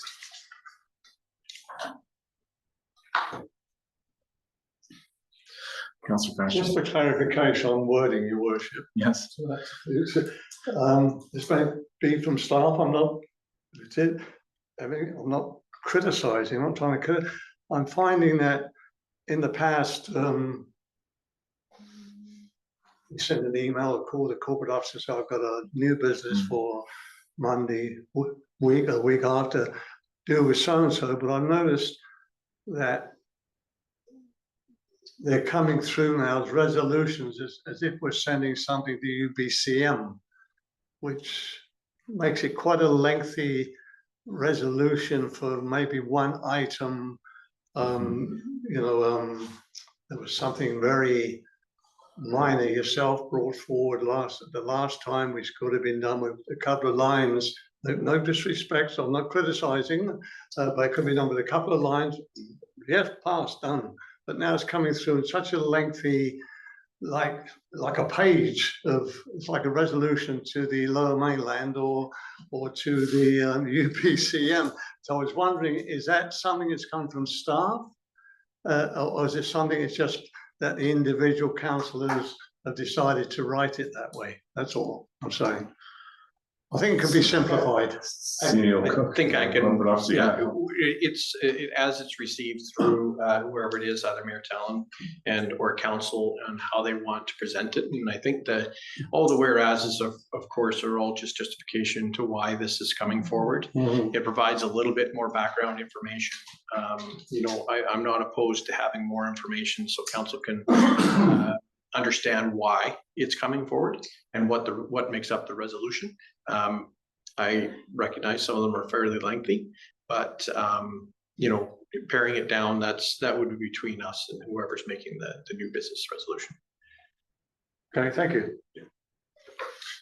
So, Mr. Mayor, on that note then, so for our notices of motion, do we need to work with you on these whereases and our resolution 2.5 weeks before notice, and then find some time in the agenda to say, okay, in next meeting, I want to talk about this? Where's the 2.5 weeks, Councillor Schweinbenz? Where am I? I don't see a 2.5 week time frame to start the end. What am I? I'm just not understanding. The end here, it says, so number B, so subsection 15B, the last sentence there says the corporate officer will place the motion on an agenda as an item under new business at the next council meeting or other future meeting designated by the council member. Correct. So, I just, I agree that there's late items that we can bring in. It just seems kind of restrictive, this notices of motion. And ideally we have 2 weeks to research these things, but sometimes that's not always possible. So I'm not sure where the 2 weeks is. We have a scheduled council meeting on next week, Tuesday, the 18th. And the agendas will be circulated hopefully Thursday afternoon or Friday morning. But what day is today? Thursday? In theory, something could have arisen today, and could go on the agenda right now. There's no need to wait 2 weeks. So perhaps we need clarification as to what a motion is versus what a late item is then. Thank you. Corporate officer or Counselor Vital, anyone with the answer.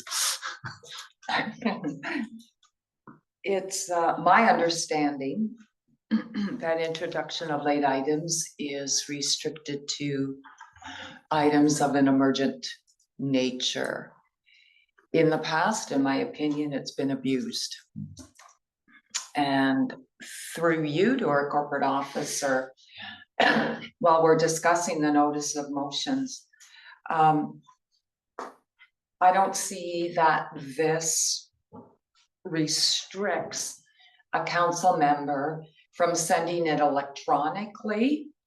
And even if it was prior and said notice of motion to be requested under new business at such and such council meeting. Am I correct? Corporate officer. Thank you. That's right. So it says beforehand, it would still have to be read out at the meeting, but what I might suggest is going back to the order of business and maybe just inserting a notice of motion so that council knows that that's their time to bring their notice of motion forward. But there is a 2-week, there will be a 2-week delay between when council gets the notice of motion and when they make a decision on it between the council meetings, or perhaps a month, right? Yes. But I think maybe where we had closed session, you could put notice of motion there, so that council knows that that's their time to bring forward their notice of motion. It gets read out. Okay. And then that just kind of formalizes and I think clarifies the process a little bit. And puts people on notice. Yeah. Yeah. That there'll be a motion. And then it provides council members their chance to do research, whereas someone who is presenting the notice of motion may have had years, months to look into something theoretically, so. I'm hearing a suggestion about adding to the order of proceedings an item, I guess, after the question period to go notices of motion. Or before question period. Well, I don't care about the order, but somewhere late. If I may request that, or suggest that it goes after question period, because it really isn't making part of the agenda. It will be added after the fact and is coming to a future agenda, just a thought.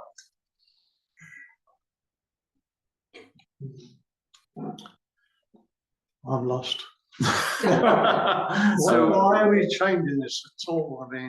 I mean, to this week, I called the corporate officer on Wednesday before noon and put in a new business for the next council meeting. It was done in 2 minutes. That's my point, Councillor Foster, is the addition of 15, you won't be able to do that next time. And I had a similar example this week where I brought a motion to Amanda and Tyson and Mayor Talon, and I won't be able to do that next time. Oh, I'll have to do it formally at the end of a council meeting, which is fine, as long as I just wanted to clarify that.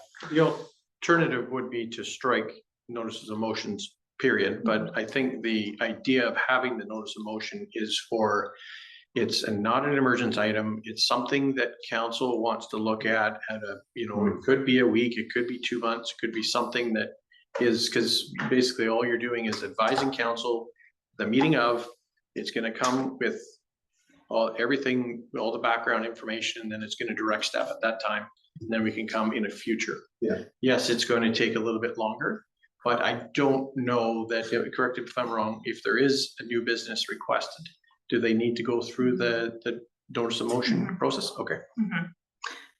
Corporate officer. Thank you. Answer. Yeah, so it's right now, there is no real provision for having new business added to the agenda. And so what we've run into in the past is new business not getting added to the agenda when a councillor requests it. So there's some issues with that this is trying to formalize the process so that it gets read out at a council meeting. Everyone has it for 2 weeks and can make a decision about it, and not having to push through and rush a decision on something.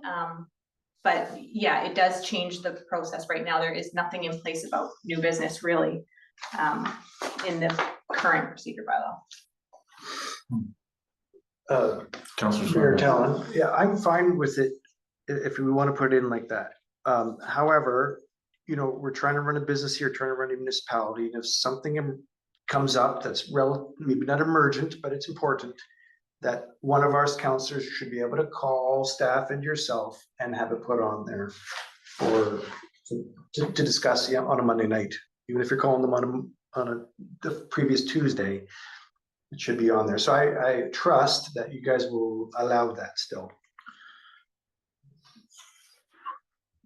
Yeah, guess I'm reading this with fresh eyes and reading it in a way I hadn't read before. This is existing. This has not changed. This is in the current. No, That's new. This is new. Yeah. Notices of motion is new. It's new. Maybe that's confusion. Oh. It wasn't blue. It's not. It wasn't blue. That was the confusion. It wasn't, It's not blue. it's, sorry, This this was is part of the- existing compared to the one that was presented at the cow. Correct. Oh. Sorry, this is existing, new. yeah, so at the cow, there was Oh. all that marked Yeah. up one, so at the cow, Right. I presented a Thank little you. bit about the notice of motion, yeah. And yeah, if council doesn't wish to have it, that's fine, but then we should probably incorporate some provisions for how new business gets on. So for example, it needs to be submitted beforehand in writing. I think, Councillor Bradshaw. I think when this originally came up from the councillor regarding, instead of adding it to the agenda under the, not new business, late items, that why can't we have new business instead of this late items of, and like Councillor Vidal said, it's only for really something emergent, which normally most cases should come from staff or the mayor. If it's something really urgent, has to be added to that agenda. I would leave the new business as it is. It was put there for that reason, new business. You either call the corporate officer the week before, up to you, 2 weeks, or the week before, the Wednesday before, and just request that you want to be on that agenda to discuss the dog park being next to Mayor Talon's house. So, you know, so that's, to me, is the simplest way, without going into all this way. This motion, we should strike this motion thing out of it entirely. Just add the new business. Councillor Biden. Firstly, Thank you, Mayor Talon. I like the idea of including it, notices of motion. Because governments work slowly. We all know that. And if it's nothing emergent, I like the idea of having that 2-week period to do my research on it. If I get my agenda package on a Thursday afternoon, I may not have the opportunity to speak to staff to find out and to get clarification or to discuss it with them.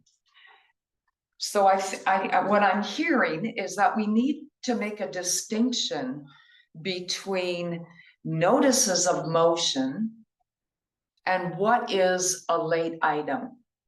And we've had this discussion before. So I'm happy to and in fact would encourage that we add that notices of motion. And we've kind of kicked it around, but those are my thoughts. I like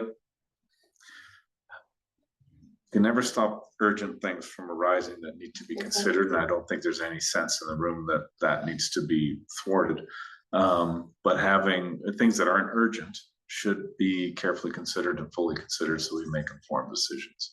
So I think this is a valuable addition. And I think where would notices of motion come up in an agenda? Normally, would it be new business? Sorry, I was looking at you. Sorry. Giving you a warning. Thank you. So the notice of motion just gets read at the meeting where it's being introduced, and then it comes on as new business at the next meeting. Yeah. And where in the agenda would it be read? I think that's what we should maybe look at, the order of business there, and incorporate it as the studio suggested, just so that everyone knows that that's your time to read your notice of motion out. Yeah. Councillor Vidal. Thank you, Mayor Terrell, and just further to my comments on late items. Perhaps a compromise could be it needs to be of an emergent nature, or if it's a time sensitive, resolution or recommendation that, you know, we would miss a deadline if we were to just go through a normal notices of motion. So I can't think of an example right now, but I think 14A speaks to late items and what you just said, that they need to be there it is. emergent or time. So late items need to be emergent or time sensitive. Yeah. And council approves of adding, so discipline on that and demonstrating that it's urgent or time sensitive. Councillor Patrick. Solely. All in favor? Okay, so I'm getting a sense there's a consensus building on keeping notice of the motion and having discipline, just like we're gonna keep our comments brief. To meet that 45-minute mark that Council of Hope does. We should have a notice of motion Before questions from the public, I think. before questions I from the think public. so, and then finish up with questions of the public, you're done. I'll move that notices of motion be added to our order of proceedings of business under section 12A as a new item after new business and before question period. Yeah. Councilor seconder to that motion, seconded by Councilor Vital. Any further discussion on that motion? I'll call the vote, all in favor, and that carries unanimously. Okay, good discussion. That I found that really helpful. Thank you. Any other comments, discussion on page 7 of the bylaw, page 12 of the package? Moving to page 8 of the bylaw, page 13 of the package, there is some changes in blue under 16B. Delegations, petitions, and under D, just some grammar. Any other comments, discussion on that page? Seeing none, we'll flip the page to page 9. Some procedural aspects, delegates. Comments, discussion on that page. Continuing to page 10, package page 15. Some grammar and a cross-reference in 17D. Any other comments on that page? Moving to the next page, 11 of the bylaw, 16 of the package. No markup. Councillor Swinburne has a comment. Yes, Mr. Go Mayor, thank you. ahead, Councillor Swinburne.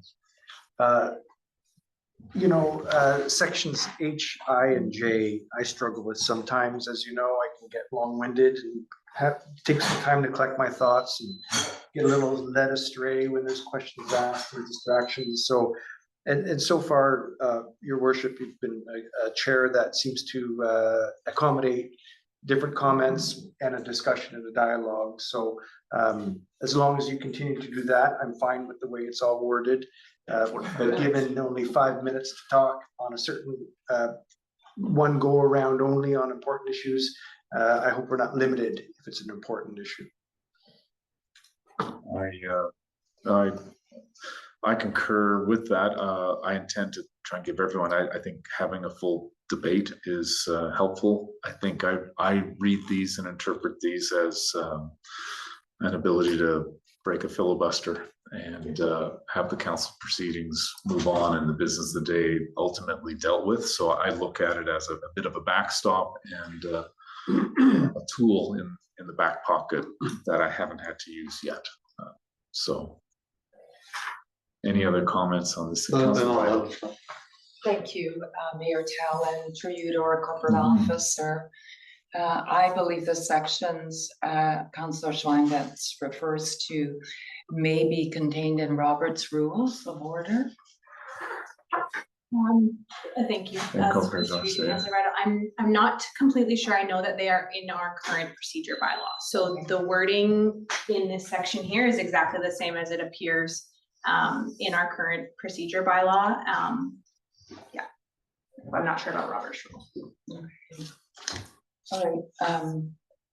I'm happy with the way it's worded right now. Thank you, Mayor Talon. Councillor Batchel. That's fine with the word as your worship. So just as I mentioned an hour and a half ago, in order to streamline things, I would encourage all members of the council, once they receive which they do obviously, receive their packages. I've known in the past, some council members used to pick their packages up the day of the meeting, right? Even before the meeting started. But there's quite a bit in those packages that councillors could speak to the staff prior to the council meeting. And then when it comes to the recommendation, it may be just a short question to just recapture something, and then it would move much smoother. Much smoother. I'm not trying to rush the meeting. I'm just saying that our council has, our staff put it on there. Once we get the packages in our boxes, if you have any questions or any comments that you wish to speak to us about, please, and I've always reiterated this with councillors every time over the years, that staff are there to help us. You can move. So much time is spent, and this is no reflection on Councillor Schweinbenz. Please don't take it reflection on you. This is over years that too much time is being spent on speaking something, and it's repeated and repeated and repeated. Get your clarification, make a couple of notes, and when the recommendation comes up, move it, second it. If you have to make another comment, by all means do so. That's your privilege. But I'm just trying to move along with these meetings that really are being stretched out too long with going over something that could have been spoken with the staff, clarified. Oh, great! Thanks very much for that. When I get to the meeting, I'm just going to ask one question, whatever the case may be, and move on. That's I think just a suggestion. In no ways am I disrespecting the chair by saying you should do this. That's just and after speaking to some fellow councillors, mayors, whatever, this morning, that especially Hope was the one. Well, 45 minutes is a long one for us. Sorry. Yeah, thank you, Your Worship. And I echo what Councillor Fascio is saying, that staff is always available, and we've made sure that we've been available to ask questions. And I'm regularly meeting every morning. I'm meeting with Mayor Talon, and on occasion, other members of council come into the trailer, and we'll discuss if there's an item that requires further clarification. I always make myself or staff available, and and I agree that it's in an attempt to try and hopefully give the answers that could be discussed prior to a meeting, and then that way it's not I don't know, it doesn't take 10 or 15 minutes to discuss, that's all. But I do want to assure council that we're making ourselves available. Mr. Mayor, if I may, this is a great discussion. I'll just try to be quick with it.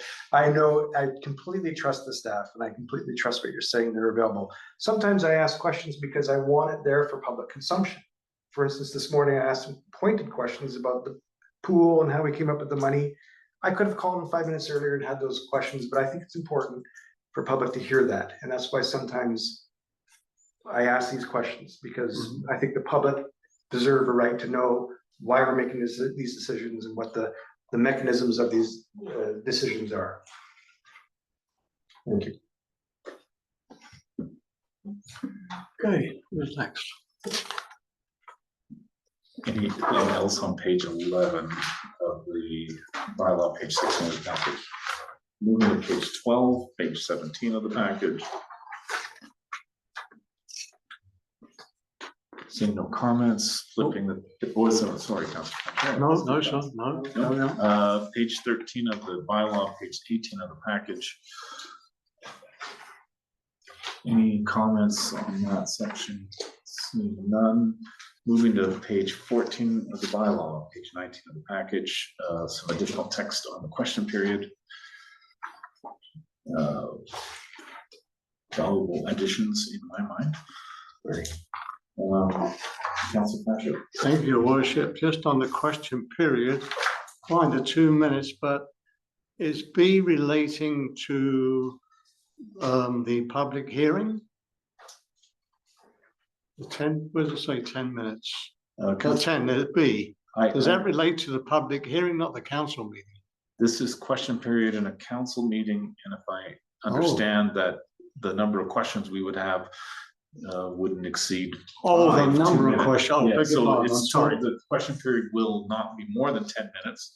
And if everyone takes their full 2 minutes, that would be five questioners. And with respect, Your Worship, if I may say so, I believe that your name and address is only required at public hearings. It is not required at regular council meeting because it is not documented.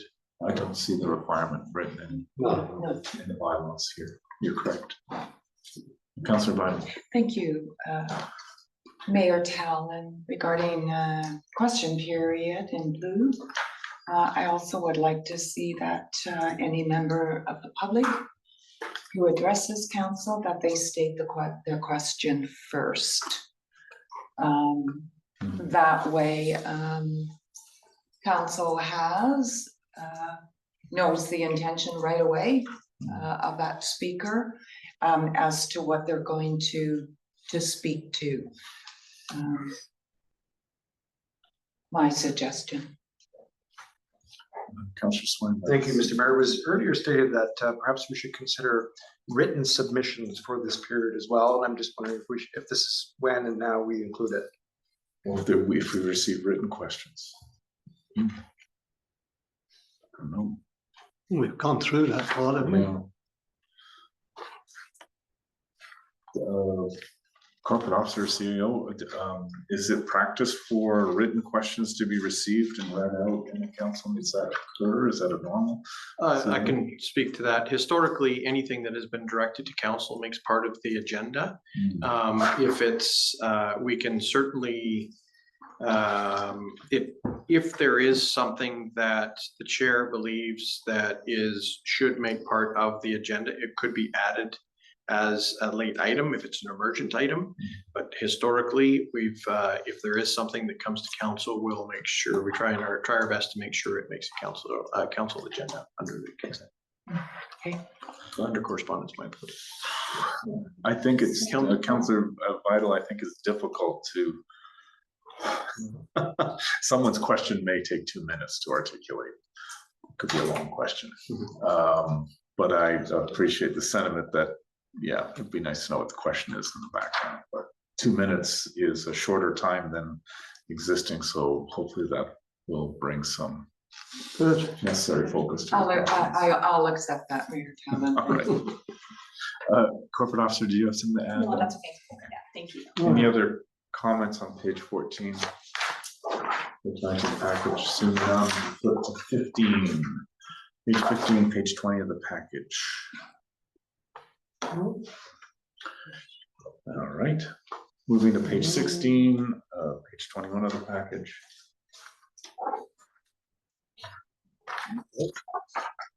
Nothing. Moving to the next page, 17 of the bylaw, 22 of the package. Seeing no comments there, we're looking at page 18. Some amendments there. Mayor Talon.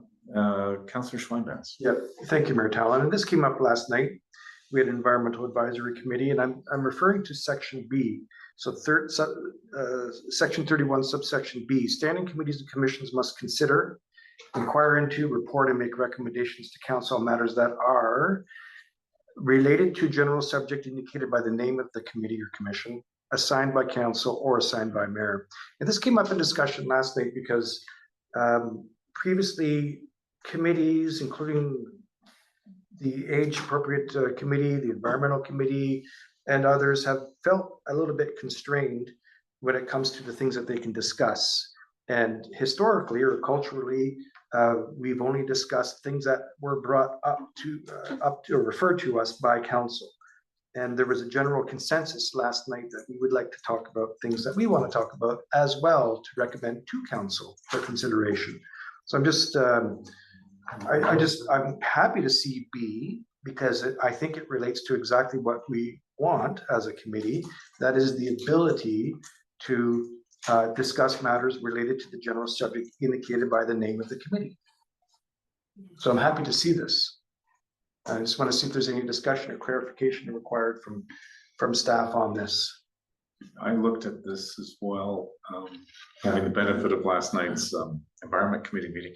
I think once we adopt the new council procedures bylaw and the provisions here, I think it'd be incumbent on us collectively to review the terms of reference for each of the committees to make sure they align with the bylaw. And there is a little bit of the terms of reference, the existing terms of reference for the environment committee doesn't align well with how B is drafted right now. And the solution will be, once we have a procedures bylaw drafted, then we can synchronize and make sure the terms of reference for the committees align with the bylaw. Thank you. And just to clarify, I'm grateful to see B in there. Now that I've considered it in context of what happened last night, I'm grateful to see B there. I think it's a warm welcome by the committees.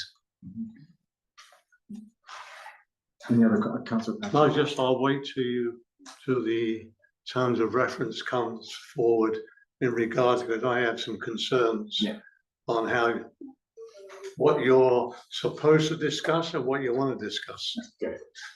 And that's a big difference. So those are terms of reference. They're Yes. separate from the procedure bylaw, but I think it'd be incumbent on us, once this is done, to review the terms of reference for all our committees to make sure they're in alignment and meet the expectations of council.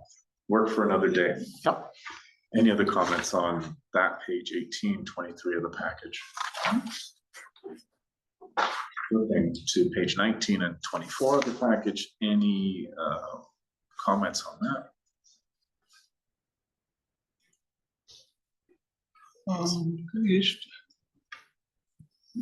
Councillor Pacha. Your worship, under J, I'm not sure what we have now, but it used to be that committees or commissions serve the time of the council. So it was a 4-year, 3-year term, 4-year term was a 4-year term. I mean, I don't mind this, but that's what we used to have. Maybe a reason why this has been, was this through you to staff? Was this the same on the previous bylaw? Corporate officer, can you guide us Sure. on the background to these, how this is drafted today? Yeah, thank you, Mayor Town, through you to Councillor Casio. That's a new addition, but I think serving with the term of the council makes more sense. The way I envision it is you have your first council meeting of your new council, you decide what committees you want to stay or change or add. Right. You appoint your members, they have their first meeting, terms of reference, you develop a strategic plan and go from there. So I think changing that to indicate it so that the wording follows the term of council makes sense. I think so, because then it's, otherwise you've got to teach another group of people after 2 years. Again, I think that's, and it's also good for the committee members that they know at least they have 4 years or whatever the case may be to be on that committee, and it makes them probably feel much better, and that they have, it's, yeah, personally, that's how it used to be. So I will agree that we change that J to term of the council, whatever wording our brilliant staff want to use. Corporate officer, you suggest some text to modify J to reflect that? I'm sorry to put you on the No, spot. that's okay. individuals appointed to a committee or commission shall serve for the length of the term of the council. For the term of the council. Or serve until Next the next election, general election. yeah. So is that a term? Yeah. General election? Yeah, that's better. I like the election. opposed I to like the- I by-election. like the election part. Yeah, until the next election, Yeah. Okay. that council has a chance to reappoint. Yeah. Shall serve until the General. the election. next general election. Yeah. Yeah, And so if we have a resignation in year one and we appoint a new person, they serve until the next election. Yeah. For the full. There's an end date, yeah, specific end date. That's good. Is that clear, Councillor Schweinberg? Yeah, okay, sorry. I'm not so sure if that's what should be done. I mean, it's not supposed to be a political appointment. I'm just wondering if a new mayor, new council can stack their political friends on committees.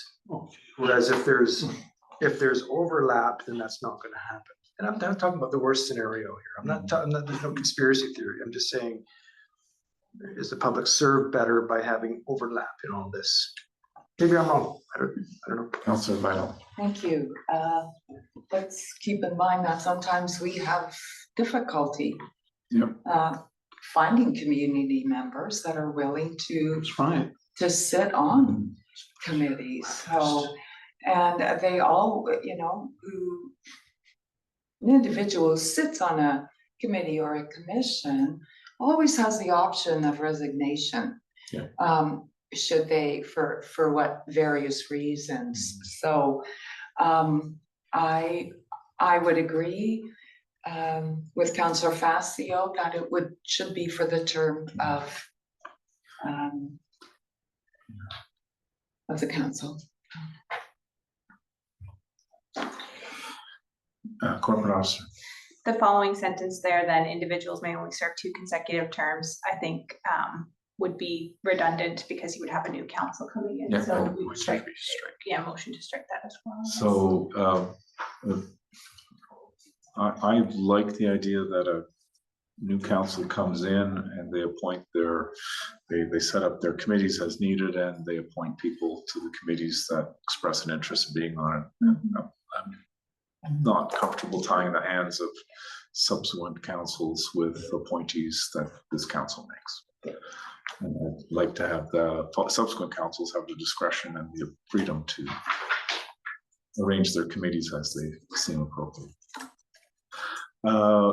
A move to amend J on page 19, package page 24, to say individuals appointed to a committee or commission shall serve until the next general election,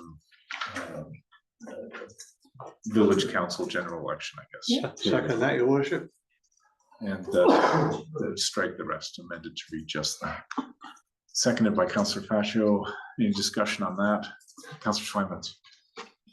Mayor Talon, you know, it's a very small village, and quite often these committee people are civic-minded and they run in these elections. And also join committees or are part of committees. I was one of them. And after an election, there's a lot of hard feelings and potentially political differences. And this opens up for a potential problem down the road. And you know, it was explained to me when we started our council that council's like a train, it keeps on going. So could you imagine that in November, after an election every 4 years, there's an important decision that has to be made and we don't have an APC, or we don't have a environmental committee to refer this to, because it takes months to get these committee members in place. So I'm just concerned about making this a concurrent appointment for these two, for political reasons and timing reasons. Thank you. CEO Cook. Yeah, thank you, your worship. Through you to Councillor Swanbens. I think what needs to be understood is that these commissions or these committees, sorry, in particular are created by council, and it's a referral process to and from council. The next council may not want an environmental committee. It may not want an age-friendly committee. It's that should be the decision of the council. I think that's what is trying to be portrayed here. And I recognize what you're trying to say about the politics behind these the committees and commissions, But I think that needs to be considered. Like, I recognize that you're part of a committee right now and you're passionate about wanting to get things moving and you have things that you want to get done. But that needs to be considered, is that it's an appointment of council, it's a committee of council. And to speak to a commission, that's kind of ran under the APC bylaw, so that's a bit of a different animal. And there's different parameters in there as well. Just to clarify, the APC would be different. Yes. It would survive an election. Yes. If I can speak to that. Corporate officer. The APC has their own bylaw, and the only time that they would rely on this bylaw is for cases that are not provided for in their bylaw. So they would be a continuing body, because you can't dissolve the APC if you have an APC bylaw. Councillor Patrick. It's purely, the commission I'm referring is purely advisory. The commission. Correct. So the definition of commission in this bylaw, it refers to commissions that are under, it's a municipal commission established under section 143 of the community charter, which is different than the APC, which is established under the local government act. Yes. So it doesn't apply all the time to the APC, only in unprovided for cases as per the APC bylaw. Any further discussion on the motion? We'll call the vote. All in favor of amending J as motioned? Opposed? That carries 4-1. Councillor Vital. Thank you, Mayor Talon. I'm going to speak to L. Select committee and commission members wishing to resign from their appointment must submit a resignation in writing to council. Oh, yeah. I think maybe a better procedure would be that resignation go in writing to the corporate officer or our CAO, who would then notify council. Yes, I agree with you on that one. Definitely. I don't have a problem. Okay, That's so fine. I will make Move that that. motion. Move to amend in L, Yeah. writing to the CAO of the village. Discussion, that's a motion, I'll second that. And any discussion on that motion? Seeing none, I'll call the vote. All in favor of that motion, that carries unanimously. Thank you. That's Good one. one less email for me. Well, Well, I'll still get the Yeah. email from the CAO, but one less right away. Because I would just send it to our CAO and then, yeah. Any other comments on page 19 of the bylaw, page 24 of the package? Moving to page 20 of the bylaw, page 25 of the package. Comment, Councillor Fife. thank you, Mayor Talon. RNS at the top of the page. I quite like this inclusion in the bylaw. I do think it will help to keep our committees and our commissions on track, and hold them a little bit accountable for the work that they do. So I'm very much in favor of RNS. Thank you, Councillor. I do too like the tool of R, the work plans in particular. I think particularly if our committees want greater latitude and things to initiate work themselves, that they give council a heads up, particularly if that work has implications for staff time or resources, or has budget implications, that council needs to approve that and have a heads up that that's the interest of council to be doing that. I think it just makes sense from a overall management administration point of view. I would like to tinker with the language of R. I'm not sure every committee or commission wants to do a work plan. I think it should be an optional thing. I don't want to create burdens and paperwork if it's not necessary. And I would like the committees to recommend to council the work plan. So council can get a recommendation from the committee that they've endorse the work plan, and it's their work plan that they're advocating council approve. So I would, and I'm not sure we need the second sentence about amendments to the work plan. If council approves a work plan, it seems like only council can amend it, but it That's might be right. there for greater Yeah. clarity.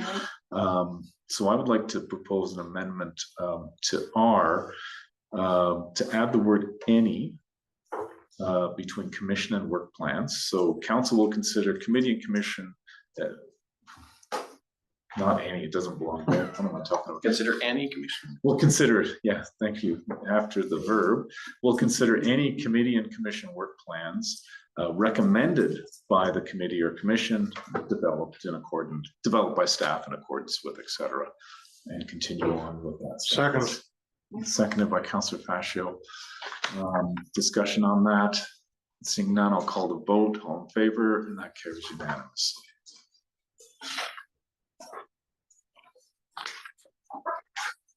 Any other comments, discussion on page 20, 25 of the package? Okay. 21, we're almost there. Page 26 of the package, there's a change from 2/3 to majority, which I think we talked about. Yes. Maybe the whole, Yep. and that is I think we all came to the same point that that makes some sense, given our council is 5 members. Any other discussion on that page? And then page 22 and 27. 27 of the package, 22 of the bylaw.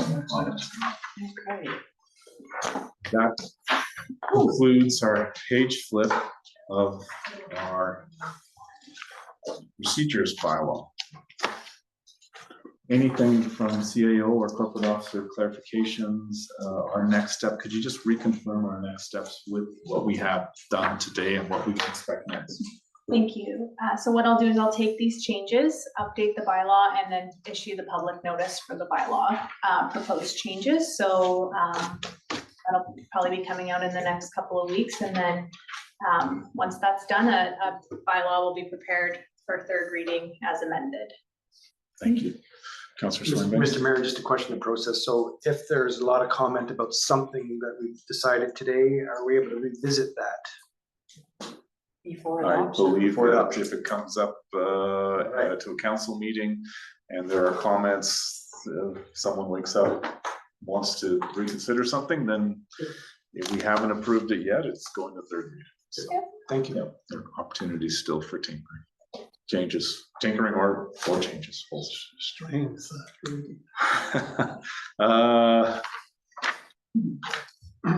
I think that concludes our agenda item 5.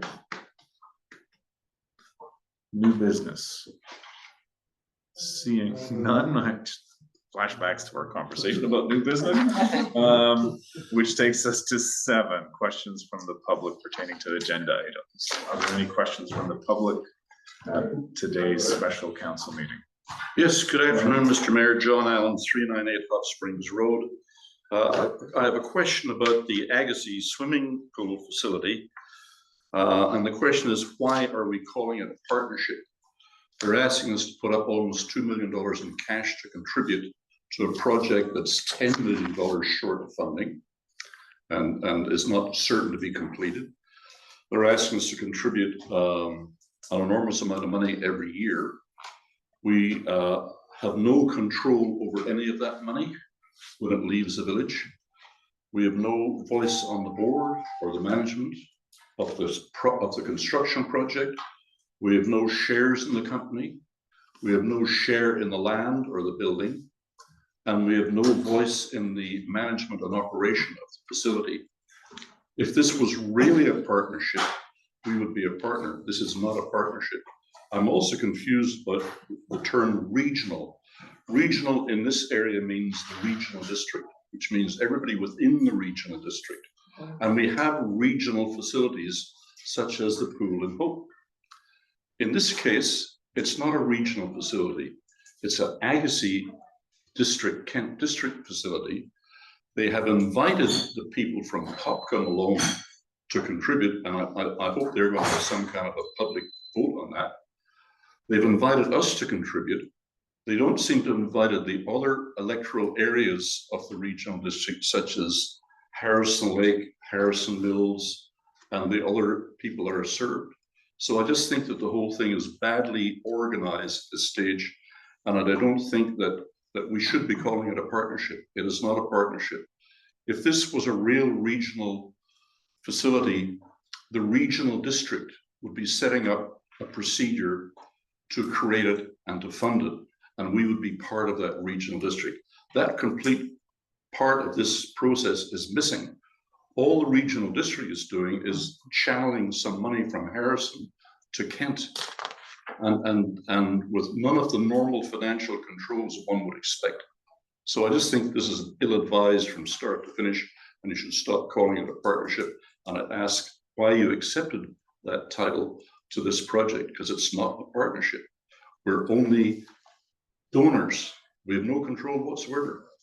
Thank you for your comments. I can answer a whole bunch of them. Firstly, I don't think anyone's called it a partnership. It's called a regional partnership agreement, as I think what our CFO is going to be negotiating, and the terms of that will include everything we can expect as a regional partner to this. I accept that you don't like the label. It's just a label. The terms and specific that'll be negotiated in the agreement between us and the District of Kent will clarify our roles and expectations for the village of Harrison Hot Springs and residents to access the facility.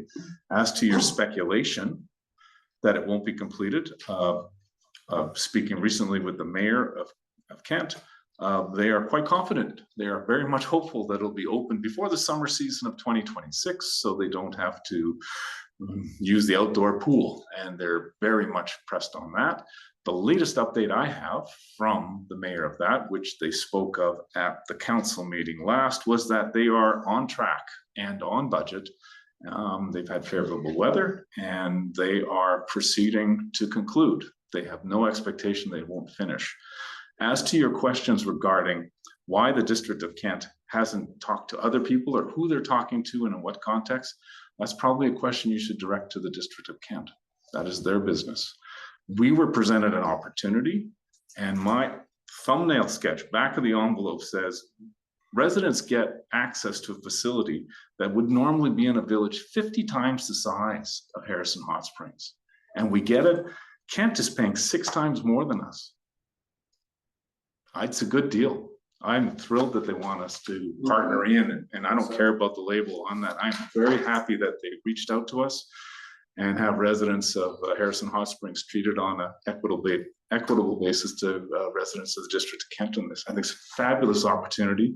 And I think for a small village like Harrison Hot Springs, if we don't partner and cooperate with our neighbors and other levels of government, there's very little we can do. And I think our residents deserve a lot more than a pay for fee as you go all the time. I think there's times where governments working together improve things for everybody. A rising tide lifts all boats. Thank you. Okay. I've heard what you've said. My second question will be a brief one, is at what point does a member of the public have an opportunity to address council on the subject of the proposed bylaw 1216?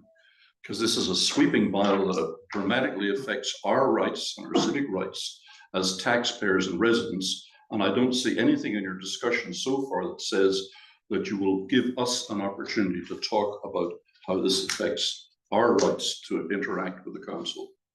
Is that going to happen, or is this just going to come back and be adopted and you're not interested in listening to what we have to say about it? This bylaw is proceeding in accordance with the existing procedures bylaw and what's required in the charter and any other municipal legislation. It's being posted accordingly. Members of the public have every opportunity to speak to council that they would have on any bylaw that comes up. Well, the statute does require you to advertise. And I've just answered that question that we're following. All those things, and our corporate officer just spoke to that. The statute requires you to advertise. Normally, when you advertise a bylaw, you include. I think I've answered your question. We're going to follow the law, the charter, and our existing procedures bylaw, and members of the public will have every opportunity to speak to it that's provided for under legislation. and the existing procedures bylaw. So you will have an open delegation where people can come and talk about it? They have every opportunity they have before. I think I've answered your We questions don't quite have many clearly. opportunities, Mr. Mayor. Thank you. Well, I see you quite regularly. So council's very available, see you quite regularly. I don't know how else we can be more transparent.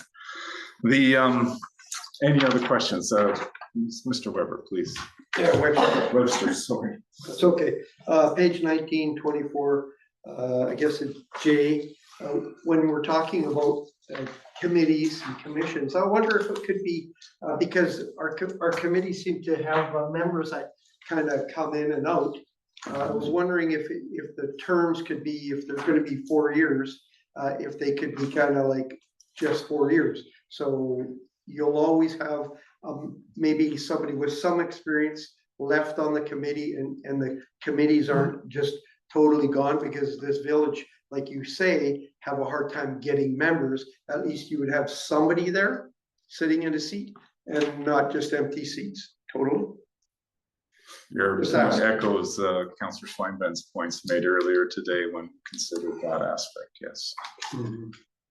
CAO, sorry, corporate Just a officer. comment, through you to Mr. Webster. There's nothing that would preclude someone from applying again and being reappointed if the committee is reconstituted. So if the new incoming council still wishes to continue on with that committee, the same membership can apply and be reinstated as. Staggered terms is what you. The only problem was if somebody, say they just got on the committee, they've been there a year, and then all of a sudden now they vacate their seat, they might just get a little ticked and go, oh, the hell with it, and walk away from it.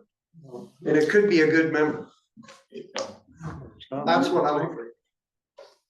Point taken. Are there any questions from anyone participating remotely today? Anybody on Zoom, if you have a question, raise your hand. I've remembered to ask this time. Normally I have to get proud.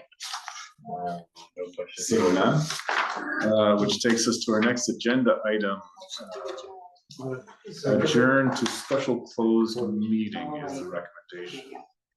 And it's printed in here. Do we need it read out? Corporate officers, Sure, I can read it. could you read it out and then have that motion?